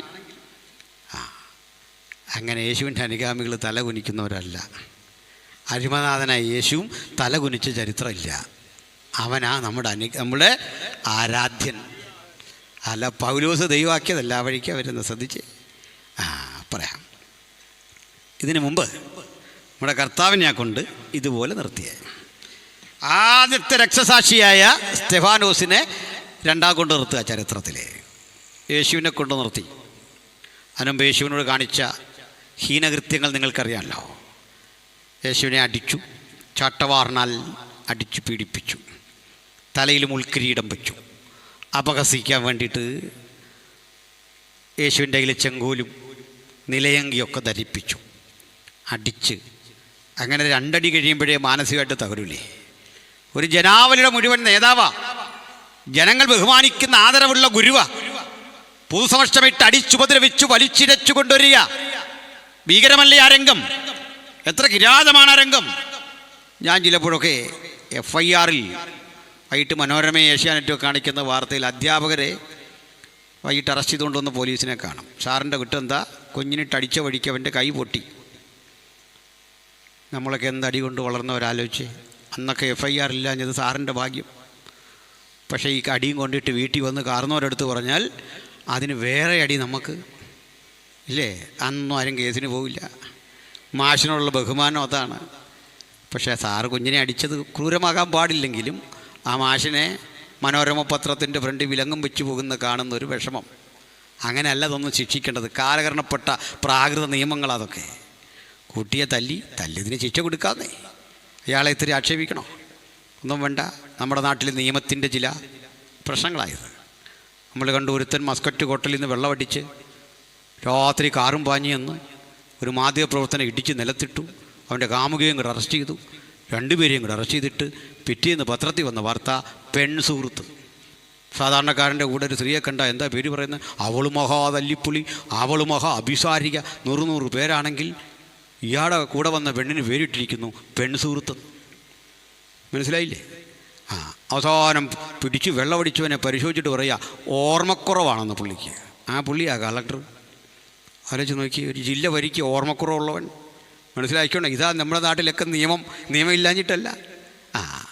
എന്നാലും ചില രാജ്യങ്ങളിലൊന്നും പറ്റില്ല. ഒത്തിരി ഉണ്ട് എനിക്കിത് പറയാൻ. പോട്ടെ. ഈ നിങ്ങൾക്ക് അറിയാം, നമ്മൾ വായെടുത്താൽ അപ്പോഴേ അമേരിക്ക ഇസ്രയേലിനെ ആൾക്കാർ കുറ്റം പറയുന്നത്. 10 രൂപ കൈകൂലി കൊടുത്തിട്ടൊരു കാര്യം സാധിക്കാം അവിടെ? സാധിക്കാമോ? നടക്കില്ല. ജീവിതം പോക്കാ. നടക്കില്ല അവിടെ പരിപാടി. ഒന്ന് നുഴഞ്ഞു കയറാവോ അങ്ങോട്ട്? ഞാൻ അടുത്ത കാലത്ത് കോവളം വഴി കൺവെൻഷന് പോവാ. ഒരു 4-5 കൊല്ലം മുമ്പാണ്. അവിടെ ചെല്ലുമ്പോൾ ഉണ്ട് ഒരു വലിയ പ്രകടനം എതിരെ വരുന്നു. കയ്യിൽ ഈ പ്ലാക്കാർഡും ഒക്കെ പിടിച്ചു. എന്താ പ്രശ്നം എന്നറിയണ്ടേ? പാലസ്തീൻ ഐക്യദാർഢ്യ സമ്മേളനം, അതിൻ്റെ ജാഥയാണ്.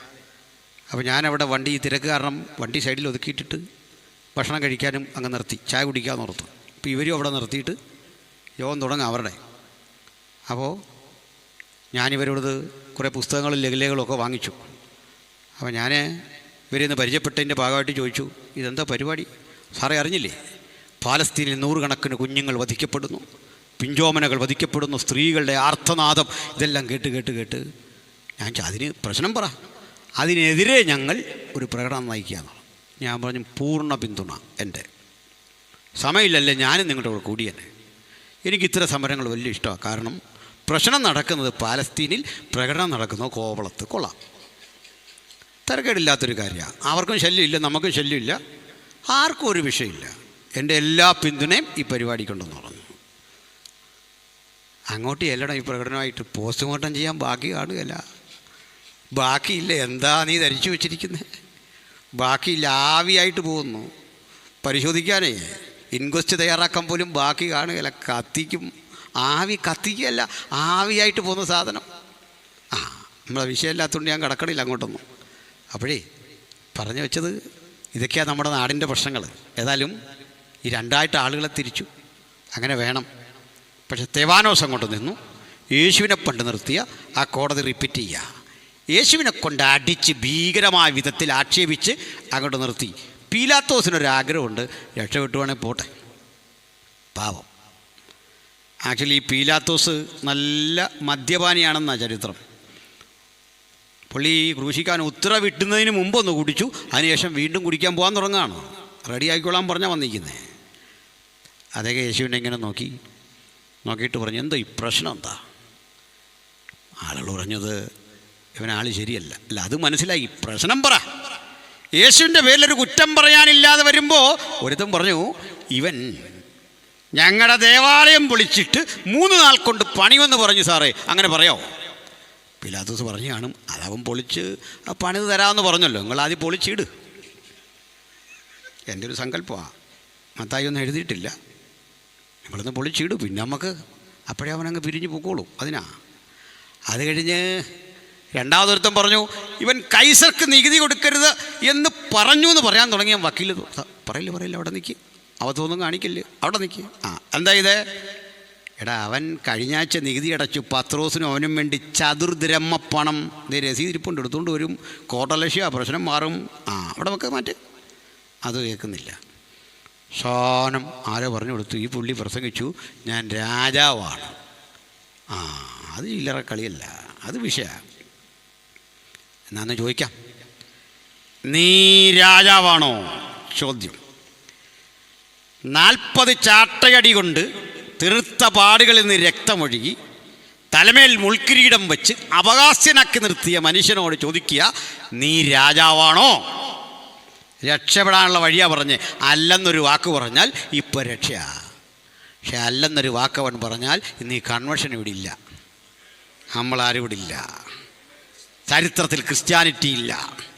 ക്രിസ്ത്യാനിറ്റിയുടെ ഭാവിയുടെ ഭാഗതയും ഒരു കോടതി മുറിക്കുള്ളിൽ ചർച്ച ചെയ്യുന്നിടത്ത് പീലാത്തോസിനെ നടുവിലേക്ക് നിർത്തിയിട്ട്, യേശുവിനെ നടുവിലേക്ക് നിർത്തിയിട്ട് റോമൻ ഭരണാധികാരിയുടെ ചങ്കിൽ കുത്തുന്നൊരു ചോദ്യം, ഉച്ചത്തിൽ മറുപടി പറയണം. എന്താ ചോദ്യം എന്നറിയണ്ടേ?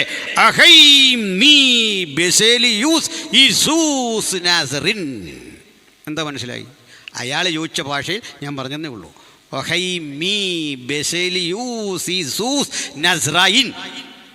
ബെസേലിയോസ് എന്നൊക്കെ കേട്ടിട്ടുണ്ടല്ലേ, രാജാവെന്നർത്ഥം.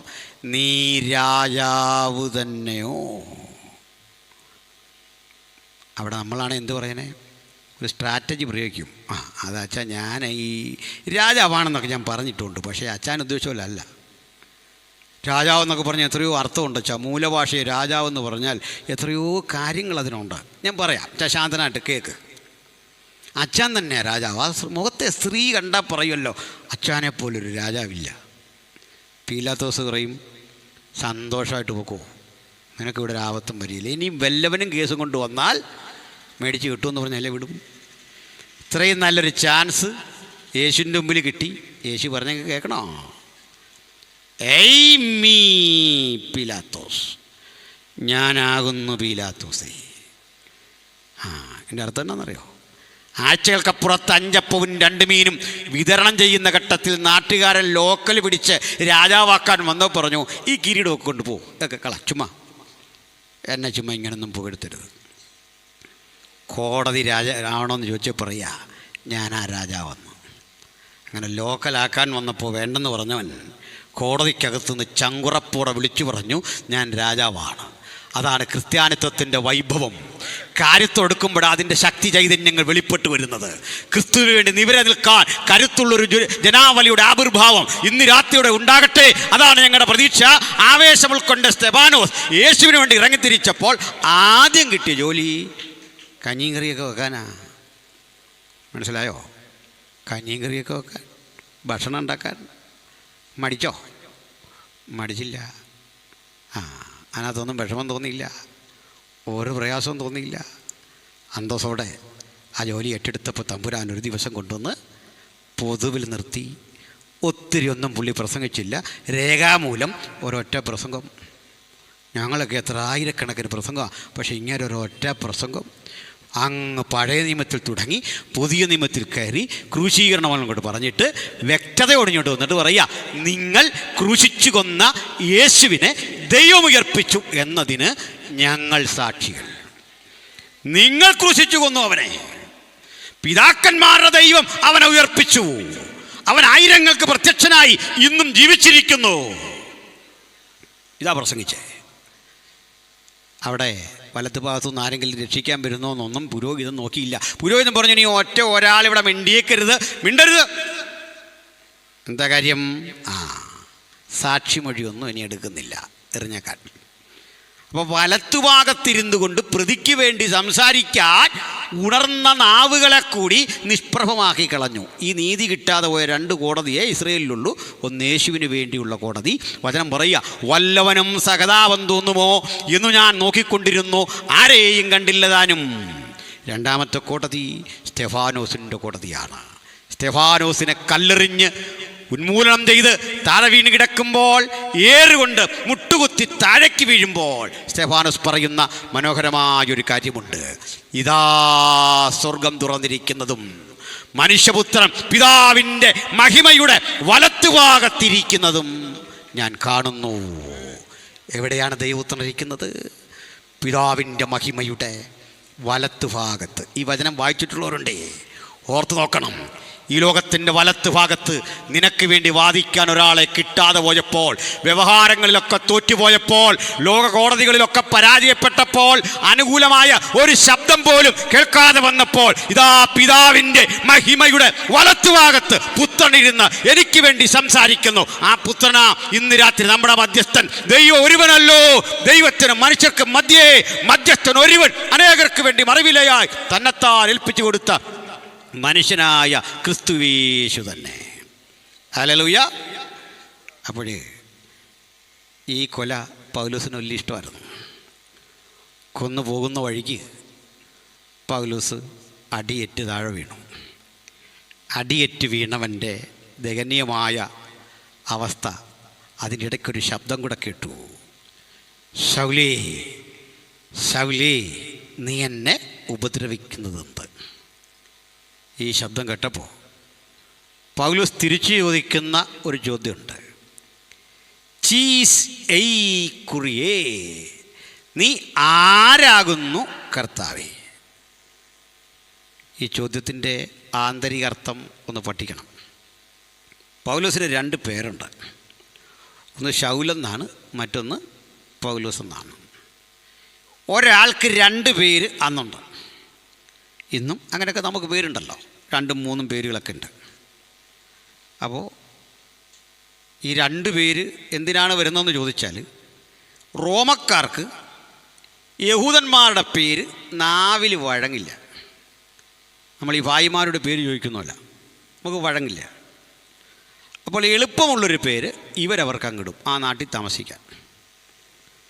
ആ പേരില്ല പിന്നെ വിളിക്കുന്നത്. അങ്ങനെ ഒരുത്തൻ,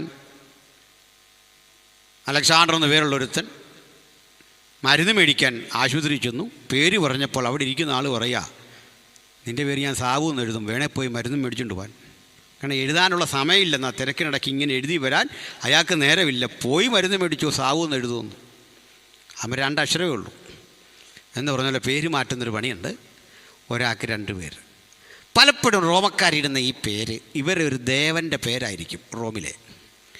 അത് യഹൂദന് കേൾക്കാനുള്ള വിഷമം കൊണ്ട് ജനിക്കുമ്പോഴേ ഒരു കുട്ടിക്ക് 2 പേര് ഇവരങ്ങിടും. ഒന്ന് റോമൻ പേരും ഒന്ന് എബ്രായ പേരും. 2 ഒരേ അർത്ഥം വരുന്ന പേരായിരിക്കും. അങ്ങനെയാണ്. എന്ന് വെച്ചാൽ പൗലൂസ് എന്ന് പറഞ്ഞാൽ അത് ലാറ്റിൻ പേരാ, അല്ലെ ഗ്രീക്ക് പേരാ, റോമക്കാരൻ്റെ പേരാ, റോമക്കാരിടേണ്ട പേരാണ്. ശൗൽ എന്ന് പറഞ്ഞാൽ അത് എബ്രായ പേരാണ്. ഈ ശൗൽ എന്ന പേര് കുറേ നാളായിട്ട്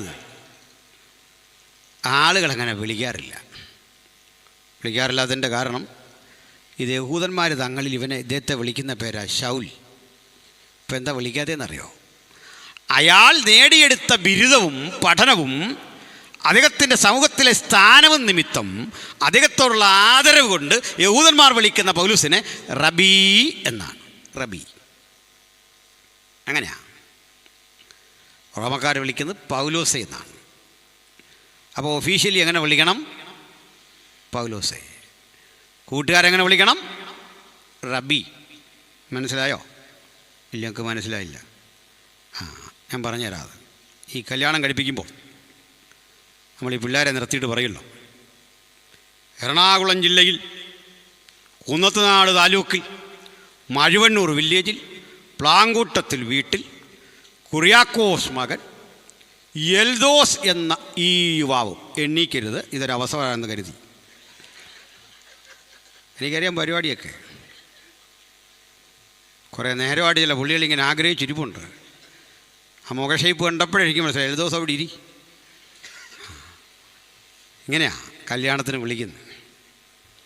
കല്യാണമെല്ലാം കഴിഞ്ഞ് പെണ്ണ് പിറ്റേന്ന് ഇതുപോലെയാണോ വിളിച്ച് ചായ കൊടുക്കുന്നത്? എറണാകുളം ജില്ലയിൽ കുന്നത്തുനാട് താലൂക്കിൽ എന്നാ ഒരു ചായ എന്ന് പറയുമോ? അങ്ങനെ ആ കൊച്ചു പറഞ്ഞാൽ അന്നേ അവൾ ഉപേക്ഷിക്കാൻ വ്യവസ്ഥയില്ല. കാരണം അവൾ ശരിയല്ല, പിരിയുണ്ടതാ.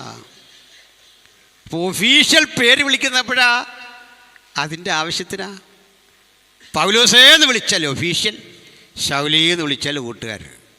നിങ്ങളെന്നെ പാസ്റ്റർ എന്നല്ല വിളിക്കുക. ഇപ്പോൾ ഒരു 8-10 പേര് എന്നെ അനിൽ തന്നെ വിളിക്കുന്നവർ കൂടെ ഉണ്ട്. ആ വിളിക്കൊരു ബുദ്ധിമുട്ടില്ല, അത് കേൾക്കാനൊരു പ്രയാസമില്ല. അത് വാത്സല്യത്തിൻ്റെ കൂടി വിളിയാ. അങ്ങനെയാ. ഞാൻ മണക്കാലായിൽ ക്ലാസ് എടുക്കാനായിട്ട് വന്നു. അപ്പോൾ എന്നെ ഇങ്ങനെ ആദരവോടെ സ്വീകരിച്ചപ്പോൾ എന്നോട് ഒരാൾ ഇല്ലേ വാന്ന് പറഞ്ഞു. എന്തിനാ അങ്ങോട്ട് വന്നേ ചോദിച്ചപ്പോൾ എൻ്റെ സാറുണ്ട് അവിടെ. സാറെപ്പോഴും ഇടാന്നേ വിളിക്കുള്ളൂ. ആ വിളിയുടെ മാധുര്യം എങ്ങനെ, അതിൻ്റെ പ്രത്യേകത എങ്ങനെ അവർക്ക് വിളിക്കാം. നാൾക്ക് ശേഷം പൗലോസിനെ ഒരുത്തം വിളിക്കുക ശൗലേ. പൗലോസിന് മനസ്സിലായി പരിചയമുണ്ടല്ലോ ഈ ശബ്ദം. ലോകമൊക്കെ ബഹുമാനിക്കുന്ന എന്നെ കയറി ശൗലേ എന്ന് വിളിക്കണമെങ്കിൽ ഒന്ന് പരിചയമുണ്ട്, 2 യഹൂദ സംസ്കാരത്തിൻ്റെ പശ്ചാത്തലം അറിയാം, എന്നെപ്പറ്റി അറിയാം. അതുകൊണ്ട് സാധാരണ യഹൂദൻ എന്നെ കയറി ശൗലേ എന്ന് വിളിക്കാറില്ല, റബി എന്നാണ് വിളിക്കുന്നത്. അല്ലെങ്കിൽ പൗലോസെ എന്ന് വിളിക്കണം ആദരവോടെ. ഇത് രണ്ടുമല്ലാത്തൊരു വിളി ശൗലേ. അങ്ങനെയെങ്കിൽ തിരിച്ചൊരു വിളി റബേ. അദോനായി. അങ്ങാരാ? എനിക്കറിയാത്ത അങ്ങാരാ ഒന്ന് പറയണേ. മറുപടി എത്ര ലളിതാ, വളരെ സിമ്പിളാണ്.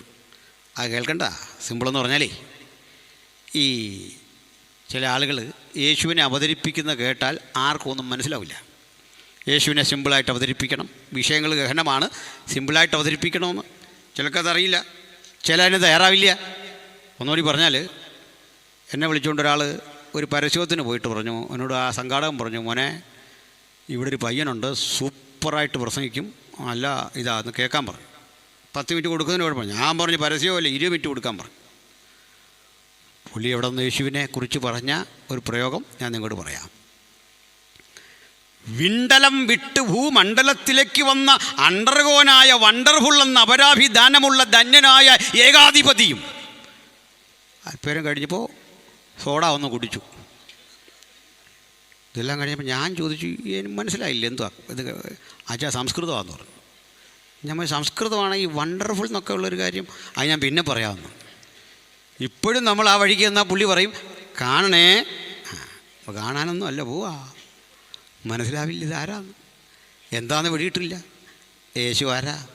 ആ യേശു സിമ്പിളായിട്ട് പറയാ, നീ ഉപദ്രവിക്കുന്ന യേശു, നസറായനൊന്നും പോലും ഇല്ല. എന്താ ഇത്തിരി വിശദീകരണം ഇല്ലാത്ത? പൗലൂസിനെപ്പോലൊരു പണ്ഡിതൻ്റെ അടുത്ത് പരിചയപ്പെടുത്തുമ്പോൾ അതിനകത്ത് ചില സംഭവങ്ങൾ വേണ്ടേ? അങ്ങനെ വേണ്ടേ? പൗലോസെ ഞാൻ ആരാണെന്ന് പറഞ്ഞു തരാം, എന്നിട്ട് ഉൽപ്പത്തി മുതലെടുക്കണം, സ്ത്രീയുടെ സന്തതി അവിടെ മുതൽ ഇങ്ങോട്ടെടുത്ത് കാര്യകാരണങ്ങൾ സഹിതം നിരത്തി ബോധ്യപ്പെടുത്തേണ്ടതിന് പകരം പറയണേ, നീ ഉപദ്രവിക്കുന്ന യേശു. സിമ്പിളാക്കേണ്ട കാര്യം അറിയോ? തിയറി കുറവാണ്. കാരണം പ്രാക്ടിക്കലി കിട്ടിയിട്ട് നിൽക്കുക, കണ്ണിന് കാഴ്ചയില്ല. അതുകൊണ്ടാണ് പൗലോസ് പിന്നെ എക്സ്പ്ലനേഷൻ ചോദിച്ചില്ല. മുമ്പ് പറഞ്ഞ പോലീസിൻ്റെ ഉദാഹരണം തന്നെ എടുക്കാം. സമരം ചെയ്യുന്ന പിള്ളേരെ പോലീസ് അടിച്ച് ഇതുവഴി ഇങ്ങനെ ബ്ലഡ് ഒലിച്ച് കണ്ണും കാണാതിരിക്കുമ്പോൾ ചോദിക്കുമോ, ഇതൊക്കെയുള്ള സാറിൻ്റെ പേരെന്നാ, എവിടെയാണ് വീട്, ഏത് കൊണ്ടാണ് സർവീസിൽ കയറിയേ ചോദിക്കുമോ? നേരമില്ല, ഓടും അപ്പോഴേ. കാരണം എന്താ? അടി എത്ര, പൗലോസിനോടൊരു അടി, കണ്ണങ്ങ് പോയി, കാഴ്ച നശിച്ചു. ഇങ്ങനെ തപ്പുക, ആ കിടക്കുന്ന കിടപ്പിൽ നീ ഉപദ്രവിക്കുന്ന യേശു ഞാനാ. പക്ഷെ അടിയേറ്റ് കിടക്കുന്നവനൊരു കാര്യം പറയും, ഇത്രയും പ്രായത്തിനിടയ്ക്ക് ജീവിതത്തിലേറ്റവും സന്തോഷിച്ചത് ആ അടി കിട്ടിയിട്ടാന്നാ. സുഖമുള്ളൊരടിക്ക് ശേഷം അപ്പൻ തല്ലുന്ന കുഞ്ഞുങ്ങളില്ലേ, ആ തിണുത്ത പാടിലേക്ക് അപ്പനൊന്ന് വിരലോടിക്കുമ്പോൾ കുഞ്ഞിന് കിട്ടുന്ന സംതൃപ്തിയുടെ സുഖം നീണ്ട 3 ദിവസങ്ങൾ പൗലോസ് ആസ്വദിച്ചു. ഇതാ രക്ഷയുടെ സന്തോഷം. അങ്ങനെ തല്ലി അങ്ങ് തന്നെ എന്നെ ആശ്വസിപ്പിക്കുന്നു, ആ കരം കൊണ്ടെന്നെ തഴുകുന്നു. സുഖകരമായ ആ നിർവൃതിയുടെ 3 ദിനരാത്രങ്ങൾ പിന്നിട്ടപ്പോൾ ദാ പേരും പെരുമയുമില്ലാത്ത ഒരനന്യാസ് അവിടേക്ക് വരുന്നു. നമ്മളിതിനു മുമ്പും ബിംബുവൊന്നും ഈ മനുഷ്യനെ കണ്ടിട്ടില്ല. സുവിശേഷകൻ അനന്യാസ്. മറ്റൊരു തല്ലിപ്പുളി അനന്യാസുണ്ട്, പൈസ അടിച്ചു മാറ്റിയവൻ. എന്ത് പോട്ടെ, അതല്ല. ഈ അനന്യാസ് വന്നിട്ട് വിളിക്കുന്ന വിളി റബ്ബി എന്നല്ല, സഹോദര ശൗലി കാഴ്ച പ്രാപിക്കുക. അപ്പോഴേ കാഴ്ച പ്രാപിച്ചു. കണ്ണിൽ പാട കെട്ടിയൊരനുഭവം മാറിയിട്ട് അവൻ ലോകത്തെ കാണാൻ തുടങ്ങി. ഇതിനു മുമ്പ് അവനോട് ചോദിക്കുക, ഈ 3 ദിനങ്ങൾ നിൻ്റെ ഉള്ളിൽ ഇരുട്ടായിരുന്നോ? അല്ലല്ല, പുറം കണ്ണുകൾ അടഞ്ഞിരിക്കുമ്പോഴും അകക്കണ്ണുകളുടെ ജ്വലനം കൊണ്ട് ഞാനവൻ്റെ സാന്നിധ്യം അറിഞ്ഞു. അകക്കണ്ണുകൊണ്ട് യേശുവിനെ അറിഞ്ഞവന് തിരിച്ചു പോകാനാവില്ല. 100 കാരണങ്ങൾ ഉൾപ്പെട്ടിരിക്കുന്ന ഇടത്തു നിന്ന്, സഹോദരഗണങ്ങളിൽ നിന്ന്, സഭയിൽ നിന്ന്, സമൂഹത്തിൽ നിന്ന്, കുടുംബത്തിൽ നിന്ന് ഉരുത്തിരിയുമ്പോഴും ഭക്തനൊരു കാര്യമറിയാ, ഞാൻ യഹോവ നല്ലവൻ എന്ന് രുചിച്ചറിഞ്ഞു. അവനെ ശരണം പ്രാപിക്കൊണ്ട് മടങ്ങിപ്പോകാൻ ഇടവരാത്ത വിധത്തിൽ സ്നേഹത്തിൻ്റെ ചങ്ങലക്കെട്ടിലാണ് ഞാൻ ബന്ധിക്കപ്പെട്ടിരിക്കുന്നത്. ഹല്ലേലൂയ. അന്ന് മുതലേ ഈ ചോദ്യത്തിൻ്റെ ഉത്തരം പൗലോസിനെ കൊണ്ട് തന്നെ പറയിപ്പിക്കണം ദൈവത്തിന് വലിയ ആഗ്രഹം. മനസ്സിലായോ? നീ ആരാകുന്നു ക്രിസ്തു എന്ന് ചോദിച്ചില്ലേ? ആ ചോദ്യത്തിനൊരു ആൻസർ വേണം. ആ ആൻസർ പറയാൻ പറ്റിയ ആളും നീയാണ് മകനേയും തമ്പുരാൻ കണ്ടു. അതുകൊണ്ടേ പൗലോസ് എഴുതിയ 14 ലേഖനങ്ങളും ഞാൻ പറയും കൊരിന്ത്യർക്കല്ല, എഫെസോസുകാർക്കല്ല, തിമത്യോസിന് വന്നല്ല പ്രയോജനപ്പെട്ടത്. പൗലോസിൻ്റെ പഴയ ചോദ്യമാണ്, നീ ആരാ? അതിൻ്റെ ഉത്തരമാ 14 ലേഖനം എഴുതിയിട്ട് പറയുക. അവനെക്കുറിച്ച് പറഞ്ഞിട്ട് മതിവരാത്തൊരവ്യക്തതയിൽ ഈ ദൈവാസന്മാരൊക്കെ പിൻവാങ്ങുക. ഒരു കാര്യം ഇന്ന് രാത്രി പറയട്ടെ, 100 കണക്കിന് വേദികളിൽ പാടിയ അഭിഷിക്തരായ കർത്താവിൻ്റെ ദാസന്മാർ, വിരലുകൾ കൊണ്ട് നാദവിസ്മയം തീർക്കുന്ന ഞങ്ങളുടെ സഹോദരന്മാർ, പ്രസംഗിക്കുന്ന 100 ദൈവദാസന്മാർ എല്ലാവരും ഒരേ സ്വരത്തിൽ പറയും, 1000കണക്കിന് പാട്ടുപാടി ഇതുവരെ മതി വന്നില്ല. 1000കണക്കിനിടത്ത് അങ്ങയെക്കുറിച്ച് പ്രസംഗിച്ചു, മതി വരുന്നില്ല. നീ ആരാകുന്നു കർത്താവേ എന്ന് 1000ങ്ങളോട് പാടിയിട്ടും പ്രസംഗിച്ചിട്ടും ഇന്നും മതി വരുന്നില്ല. ഇനിയും കാത്തിരിക്കുന്നു അങ്ങയെക്കുറിച്ച് പ്രസംഗിക്കാൻ, അങ്ങയെക്കുറിച്ച് പാടാൻ, ആവോളം അങ്ങയെ ഉയർത്തുവാൻ ആഗ്രഹത്തോടെ ആരുണ്ട് ഇന്ന് രാത്രി ഇവിടെ? എനിക്ക് യേശുവിനെ ഉയർത്തണം. ജീവിതത്തിൻ്റെ ഏത് കർമ്മമണ്ഡലങ്ങളിലും എനിക്ക് യേശുവിനെ ഉയർത്തണം. ഈ യാത്രക്കൊടുവിൽ പൗലോസ് ശ്ലീഹ വ്യക്തമായി യേശുവിൻ്റെ ദൈവത്വം വിശദീകരിച്ചു. അതിനു മുമ്പേ യേശുവിൻ്റെ ദൈവത്വം സുവിശേഷകന്മാർ സ്ഥാപിച്ചു. ധന്യനായ തോമസ് പറഞ്ഞു, എൻ്റെ കർത്താവും എൻ്റെ ദൈവവുമേ. യേശുവിനെ ആലിംഗനബദ്ധനായി നിന്നുകൊണ്ട് പറയുക, എൻ്റെ കർത്താവും എൻ്റെ ദൈവവുമേ. സ്തോത്രം. യോഹന്നാൻ തന്നെ വിശദീകരിച്ചു,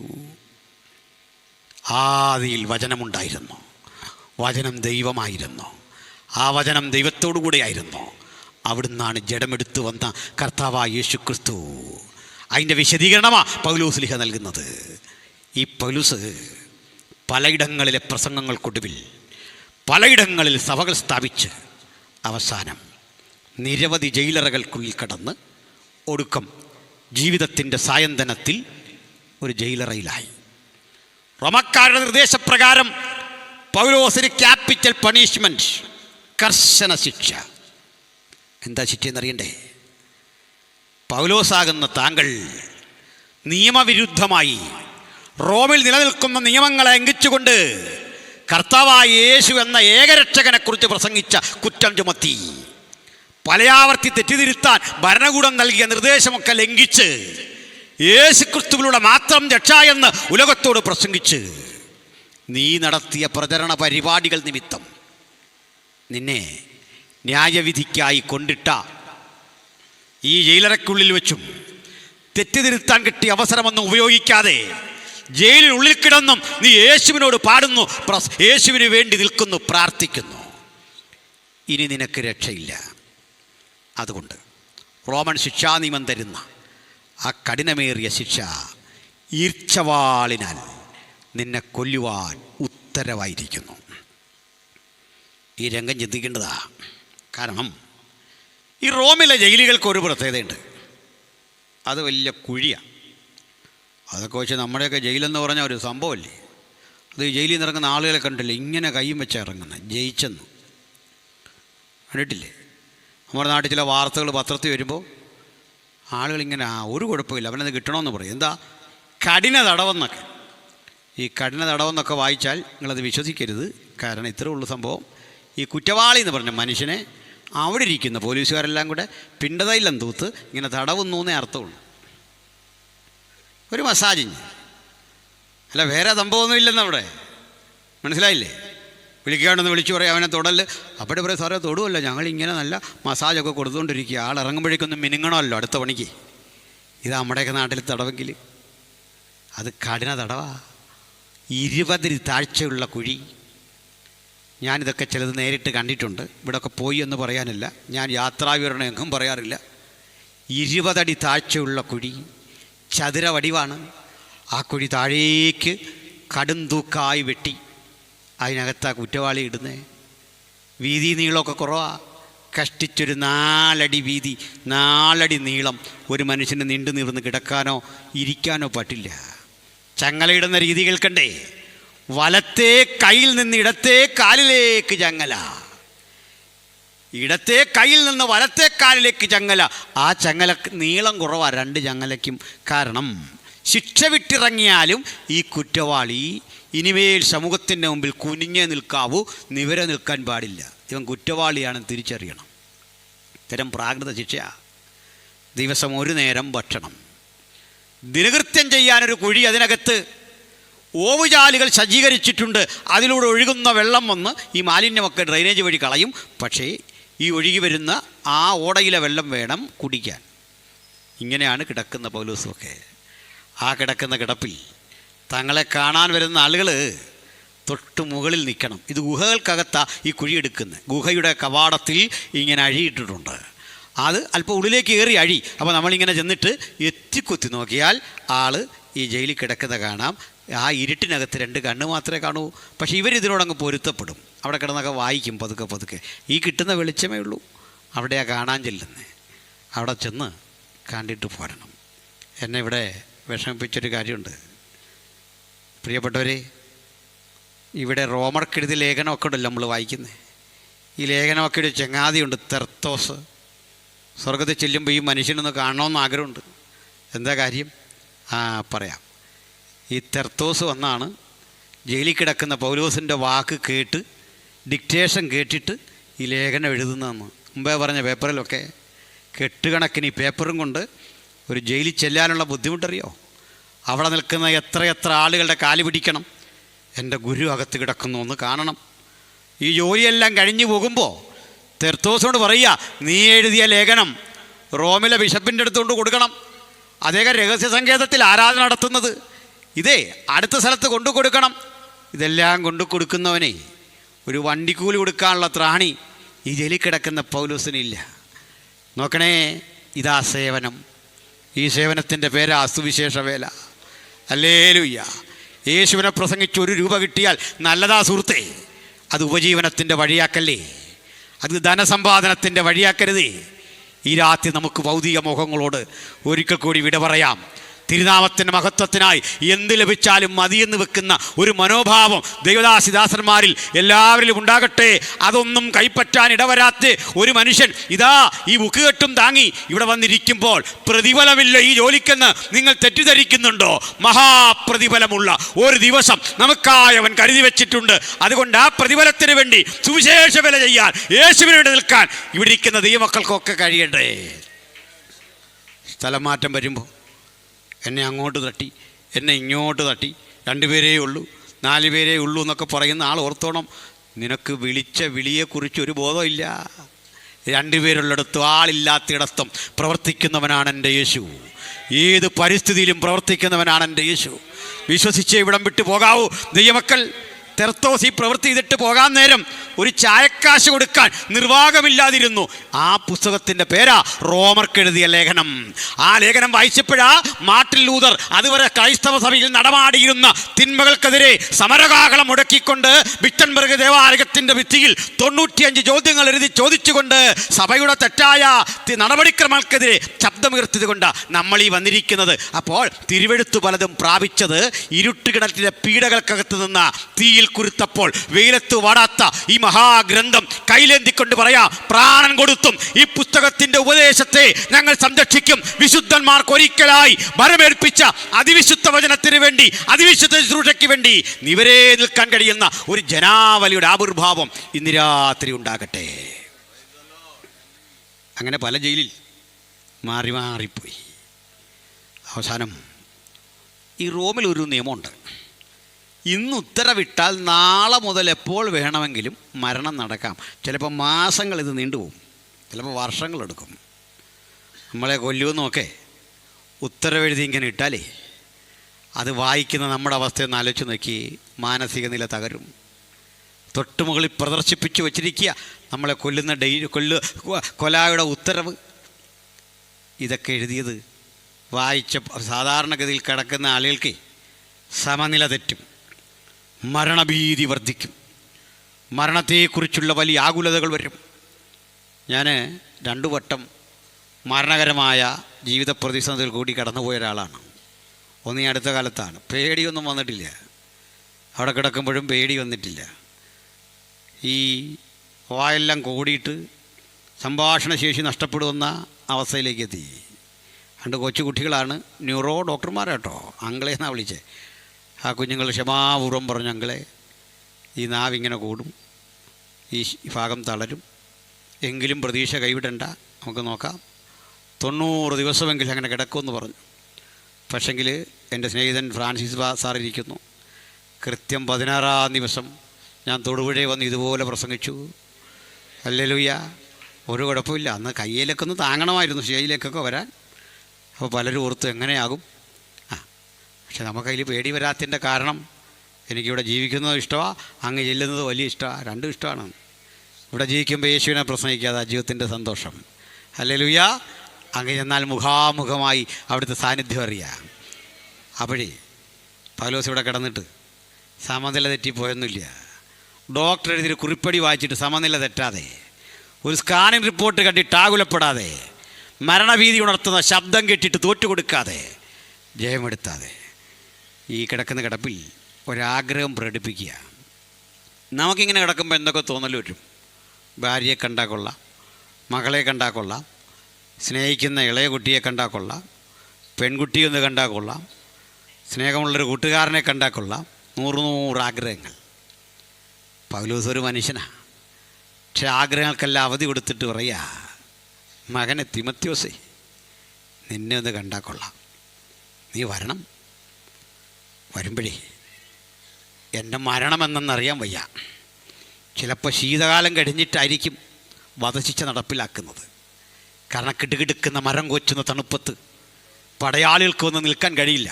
എന്നോടുള്ള കരുണയൊന്നുമല്ല. പടയാളികൾക്ക് ശിക്ഷ നടപ്പിലാക്കാൻ പൊതുസ്ഥലങ്ങളിൽ തൂക്കുമരങ്ങൾ സജ്ജീകരിക്കാൻ ഒക്കെ പാടാ. ആ ശിക്ഷയുടെ രീതി കൂടി പറയാം. ദാ ഊഞ്ഞാല് കെട്ടുന്ന പോലെ, ഈ കമാനമൊക്കെ വെക്കുന്ന പോലെ ഇങ്ങനെ 2 മരം വെച്ചിട്ട് വിലങ്ങനെ ഒരു തടി വെക്കും. ആ തടിയുടെ 2 അഗ്രത്തിലേക്ക് മനുഷ്യ ശരീരം 2 കാലുകൾ തലകീഴായി കെട്ടും. ഈ കാലിടുക്കിലേക്ക് അറപ്പുവാൾ വെച്ചിട്ട് അപ്പുറത്തും ഇപ്പുറത്തും നിന്ന് പടയാളികൾ അറുത്തറുത്ത് 2 പീസാക്കും. ഇതാ ഈർച്ചവാളിനാലുള്ള മരണം. ഇതാ എഴുതി വച്ചിരിക്കുന്ന ഭീകരത. അത് വായിച്ചിട്ട് പിന്തിരിഞ്ഞോടുന്നവരാ ഞങ്ങളെന്ന് നീ തെറ്റിദ്ധരിക്കരുത്. നീ അഡ്രസ്സ് പഠിക്കണം. എവിടെയാ ഞങ്ങൾ പിറവി കൊണ്ടെന്ന് പഠിക്കണം. അല്ലയോ റോമൻ ഭരണകൂടമേ, തെറ്റിപ്പോയി. ആരെയാ കൈകാര്യം ചെയ്യുന്നത് തിരിച്ചറിയണം. ആരാണ് ഈ അഭിഷിക്തനെന്ന് തിരിച്ചറിയണം. അഭിഷിക്തനെ ഇഞ്ചിഞ്ചായി കൊല്ലാൻ പദ്ധതിയിട്ടതറിഞ്ഞ് അദ്ദേഹം അലമുറ കൂട്ടുന്നില്ല. ആ കിടപ്പിൽ പറയാ, ശിക്ഷണ നടപടി എപ്പോൾ വരുമെന്നറിയില്ല മകനെ. പക്ഷെ നീ വരുമ്പോൾ എനിക്കൊരാവശ്യം. ഒരു പിടി വേദനയോടല്ലാതെ നമുക്കത് ഓർക്കാൻ വയ്യ. കോടികൾ വിലമതിക്കുന്ന നിക്ഷേപത്തിൻ്റെ ഉടമയായിരുന്നു അദ്ദേഹത്തിൻ്റെ അപ്പൻ. ബഹുഭാഷാ നിപുണനായിരുന്നു അദ്ദേഹം. തർസോസിലെ പ്രമുഖമായ കിലിക്യാ നഗരത്തിലെ തർസോസ് പട്ടണത്തിൽ ജനിച്ചു വളർന്ന റോമൻ പൗരനായൊരു യഹൂദൻ. റബിയായി അറിയപ്പെട്ടിരുന്നെങ്കിൽ ഏതുയരങ്ങളിൽ പോകേണ്ട വ്യക്തിത്വം. പക്ഷേ ഇപ്പോഴിതാ ഈ തകർന്ന ജയിലറയ്ക്കുള്ളിൽ 100 മനുഷ്യരുടെ മരണം വിതച്ച ഇടത്ത് മരണനിമിഷം കാത്തിങ്ങനെ കഴിയവേ ആ നിമിഷം അടുക്കുന്നു എന്നറിഞ്ഞപ്പോൾ പറയാ, എൻ്റെ നിര്യാണകാലം അടുത്തു മകനെ. ഇപ്പോൾ തന്നെ ഞാൻ പാനീയാഗമായി ഒഴിക്കപ്പെടാൻ പോകുകയാണ്. ഈ പ്രയോഗം അത്ര കവിതാത്മകമാണ്. കാരണം ഏത് യാഗം നടത്തിയാലും യാഗവസ്തുക്കളുടെ കുറേ ശേഷിപ്പുണ്ടാവും. മൃഗങ്ങളെ അറുത്താൽ തോലും എല്ലും അസ്ഥികൂടങ്ങളൊക്കെ ശേഷിപ്പുണ്ടാകും. അത് പുറത്ത് ചുട്ടുകളയണമെന്നാ. പക്ഷെ പാനീയാഗങ്ങളുണ്ട്, എണ്ണയും വീഞ്ഞുമൊക്കെ. ഈ യാഗവസ്തു മാത്രം പകർന്നു കഴിഞ്ഞാൽ ആ പാനപാത്രത്തിൽ മറ്റൊന്നുമില്ല, അത് ശൂന്യമാണ്. ഇപ്പോൾ തന്നെ ഞാൻ പാനീയയാഗമായി ഒഴിക്കപ്പെടുന്നു. ഒന്നും അവശേഷിപ്പിക്കാനില്ലാതെ ഞാൻ ഒഴിക്കപ്പെടുന്നു. നീ വരുമ്പോൾ പുതപ്പ്. കാരണം കിടുകിടുക്കുന്ന തണുപ്പിൽ എൻ്റെ ശിക്ഷണ നടപടി നീട്ടിക്കഴിഞ്ഞാൽ ഈ കനത്ത തണുപ്പിൽ ഒന്ന് പുതയ്ക്കാൻ പലരും ജീവിതത്തിൻ്റെ എത്ര വലിയ വലിയ നന്മകൾ കിട്ടിയാലും അസംതൃപ്തിയോടെ കാത്തിരിക്കുമ്പോൾ ആ തണുപ്പിനെ നേരിടുന്നൊരു ചെറിയ പുതപ്പ ഈ മനുഷ്യൻ ആഗ്രഹിച്ചത്. ഇതാ ക്രിസ്ത്യാനിത്വത്തിൻ്റെ ലാളിത്യം. അടുത്ത ഘട്ടം പറയാ, പുസ്തകങ്ങൾ, ചർമ്മലിഖിതങ്ങൾ. അർത്ഥം, മരിക്കുമെന്നോർത്ത് ഞാൻ വെറുതെ ഇരിക്കുന്നവനല്ല, എഴുതും. മരിക്കുമെന്നോർത്ത് ഞാൻ വെറുതെ ഇരിക്കുന്നവനല്ല, വായിക്കും. എൻ്റെ ഓർമ്മയെ തടയാൻ, എൻ്റെ പ്രവൃത്തിയെ തടയാൻ ഒരു വിധിക്കും സാധിക്കില്ല. ഈ നിശ്ചയദാർഢ്യത്തോടെ ഇരിക്കുമെങ്കിൽ അത് തന്നെ ദീർഘായുസ. എന്താ കാര്യം? എഴുതാൻ തുടങ്ങുമ്പോൾ മരണത്തിൻ്റെ കാവലാൾ അവിടെ നിന്ന് വിളിക്കുക, വാ. പൗലോസ് പറയും ഹൃദയം കൊണ്ട് നോ, എഴുതി തീർത്തിട്ടേ വരെ അവിടെ നിൽക്ക്. വായിച്ചുകൊണ്ടിരിക്കുമ്പോൾ പറയാ വാ, അപ്പോഴൊക്കെ പറയാ നോ, വായിച്ചു തീരാതെ വരില്ല, അവിടെ നിൽക്ക്. മരണം മാടി വിളിച്ചിട്ടും വിശ്വാസത്താൽ അവനെ ഒരു വിളിപ്പാടകല മാറ്റി നിർത്താൻ കഴിയുന്ന കർമ്മനിരത നമ്മുടെയൊക്കെ ജീവിതത്തിലുണ്ടാകട്ടെ. ഇന്ന് രാത്രി ധൈര്യം ജീവിതത്തിൽ വരട്ടെ. ഒന്ന് ചിന്തിച്ചുറപ്പിച്ചു പോകാം, ഇതുവരെ പ്രസംഗിച്ചതല്ല എന്നെ കാത്തിരിക്കുന്ന ശുശ്രൂഷ, അതിലും വലുത്. ഇതുവരെ പാടിയതല്ല, അതിലും ശ്രേഷ്ഠം, മഹത്തരമായതൊന്ന്. അത് കഴിയാതെ എനിക്ക് ഈ ലോകം വിട്ട് പോകാൻ കഴിയില്ല. എൻ്റെ ദൈവത്തിൻ്റെ വിളിയും തിരഞ്ഞെടുപ്പും അങ്ങനെയാ. ചിന്തിച്ചു മടങ്ങാം. ഞാൻ പറഞ്ഞിങ്ങനെ നിർത്തുന്നു. സഹചരി, കത്ത് കിട്ടിയ പൗലോസ് തിമോത്തിയോസ് കാതങ്ങൾ താണ്ടി പുതപ്പും പുസ്തകങ്ങളും ചർമ്മലിഖിതങ്ങളുമൊക്കെ സമ്പാദിച്ച് കാരാഗൃഹത്തിൻ്റെ അടുക്കലെത്തി. ഇതാ ചരിത്രം. കാരാഗൃഹത്തിൻ്റെ മുമ്പിലെത്തുമ്പോൾ വാതിൽ കാവ നിൽക്കുന്നവൻ ചോദിക്കും, ആരാ, എന്തു വേണം? അതെ, എൻ്റെ ഗുരു ഇതിനകത്തുണ്ട്. അദ്ദേഹം എന്നെ ഒന്ന് കാണാൻ ആഗ്രഹിച്ചു. വധശിക്ഷയ്ക്ക് വിധിക്കപ്പെട്ട ആളാ, എന്നെ ഒന്ന് കടത്തിവിടണം. ഓ, നിൻ്റെ പേര് തിമോത്തിയോസ്, നിൻ്റെ ഗുരുവിൻ്റെ പേര് താർസോസിലെ ശൗൽ എന്ന് വിളിപ്പേരുള്ള പൗലോസ്. അറിയാം, യേശുവിനെ പ്രസംഗിച്ചു എന്ന കുറ്റം ചുമത്തി ഇതിലടയ്ക്കപ്പെട്ട പൗലോസ്. പക്ഷെ സുഹൃത്തെ, താമസിച്ചു പോയി. ഇന്ന് പ്രഭാതത്തിൽ സൂര്യോദയത്തിന് മുമ്പ് അദ്ദേഹത്തെ വിലങ്ങണിയിച്ച് ചാട്ടവാറിനടിച്ച് ഈ ഇടനാഴി കടത്തി ദൂരെ കാണുന്ന മലയുടെ താഴ്വരയിൽ 3 ഫൗണ്ടെയിൻ എന്നറിയപ്പെടുന്നൊരു സ്ഥലമുണ്ട്. 3 ജലധാരകൾ സംഗമിക്കുന്ന സ്ഥലം. ആ ജലധാരകളുടെ ആരവത്തിൻ്റെ ഉള്ളിൽ ആർത്തലയ്ക്കുന്ന ഹതഭാഗ്യൻ്റെ ശബ്ദം കേൾക്കാതിരിക്കത്തക്ക വിധം ശിക്ഷ നടപ്പിലാക്കുന്ന കൊലക്കളമാണത്. അവിടെ ഇരുമ്പ് കമ്പികൾ കെട്ടിവെച്ച് തല കീഴായിട്ടിട്ട് ഇഞ്ചിഞ്ചായി അറുത്തു കൊല്ലാൻ വിധി പ്രഖ്യാപിച്ചുകൊണ്ട് മുന്നടക്കുന്ന റോമൻ പടയാളിയും പിന്നാലെ പോകുന്ന സംരക്ഷകരും വിധി നടപ്പിലാക്കാൻ വാൾ കയ്യിലെന്തിക്കൊണ്ട് വരുന്ന കർമ്മനിരതരായ സേനാനായകന്മാരും ആർത്ത് വിളിച്ചിതുവഴി പോകുമ്പോൾ പൗലുസ് എന്ന തൻ്റെ ഗുരുവിനെ ഞാനും കണ്ടു. സാധാരണ ഇതുവഴി പോകുന്നവർ ചീത്ത പറഞ്ഞും പുലഭ്യം പറഞ്ഞും അലറിക്കരഞ്ഞും ശപിച്ചും പോകുമ്പോൾ നിൻ്റെ ഗുരു ഞങ്ങളെയൊക്കെ നോക്കി അനുഗ്രഹിച്ചു. പീഡിതനെ നോക്കിയും അനുഗ്രഹിക്കാൻ കഴിയുന്ന, പീഡിപ്പിക്കുന്നവനെ നോക്കിയും അനുഗ്രഹിക്കുന്ന ഒരൊറ്റ മാർഗമേ ഉലകത്തിലുള്ളൂ. അത് യേശുവിൻ്റെ മാർഗമാണ്. ആ മാർഗത്തിലാണ് നമ്മളിന്ന് വിശ്വസിക്കുന്നത്. ആക്രമിക്കാൻ അടുത്തു വരുന്നവനെയും കരം നീട്ടി സ്വീകരിക്കുന്ന, കയ്യിൽ കരവാളന്തി കഴുത്തറത്ത് പന്താടാൻ ഓടി വരുന്നവനെയും കരമുയർത്തി ആശംസകൾ അർപ്പിക്കുന്ന ഒരൊറ്റ മാർഗമേ ലോകത്തിലുള്ളൂ. അത് യേശുവിൻ്റെ മാർഗമാണ്. ഇതാ അവൻ കൊല ചെയ്യപ്പെട്ടു. മകനെ, അന്ത്യനിമിഷങ്ങൾ നേരിട്ട് കണ്ട എനിക്ക് ചേതോഹരമായ അനുഭവമായിരുന്നു ആ യാത്ര. പക്ഷെ തിമോത്തിയോസ്, നീ ഇവിടെ നിൽക്കരുത്. നിന്റെ മാർഗം നിരോധിക്കപ്പെട്ടതാ. ഈ ശബ്ദം കേട്ടാൽ നിന്നെയും പിടിച്ചകത്തിടും. തിമോത്തിയോസ്, ഈ നിൽക്കുന്ന ഞാനും അദ്ദേഹത്തിൻ്റെ വാക്കുകളിലൂടെ യേശുവിനെ കൈക്കൊണ്ടയാളാ. പ്രാണൻ സംരക്ഷിക്കാനെങ്കിലും പോയിക്കൂടെ തിമോത്തിയോസ്? പുതപ്പും പുസ്തകങ്ങളും ചർമ്മലിഖിതങ്ങളും നെഞ്ചോടടുക്കി പിടിച്ചുകൊണ്ട് തിമോത്തിയോസ് തിരികെ നടക്കുമ്പോൾ ഒന്ന് പറഞ്ഞു, പിന്തിരിഞ്ഞു പോകുകയല്ല. എൻ്റെ ഗുരുവിന് വേണ്ടി ഒടുക്കം പറഞ്ഞൊരു കാര്യമുണ്ട്. മകനെ തിമോത്തിയോസേ, ക്രിസ്തുയേശുവിൻ്റെ കൃപയാൽ ശക്തിപ്പെടുക. പടചിർത്തവനെ പ്രസാദിപ്പിക്കേണ്ടതിന് യാതൊരു പടയാളിയും ജീവനോപാധികളിൽ ഇടപെടുന്നില്ല.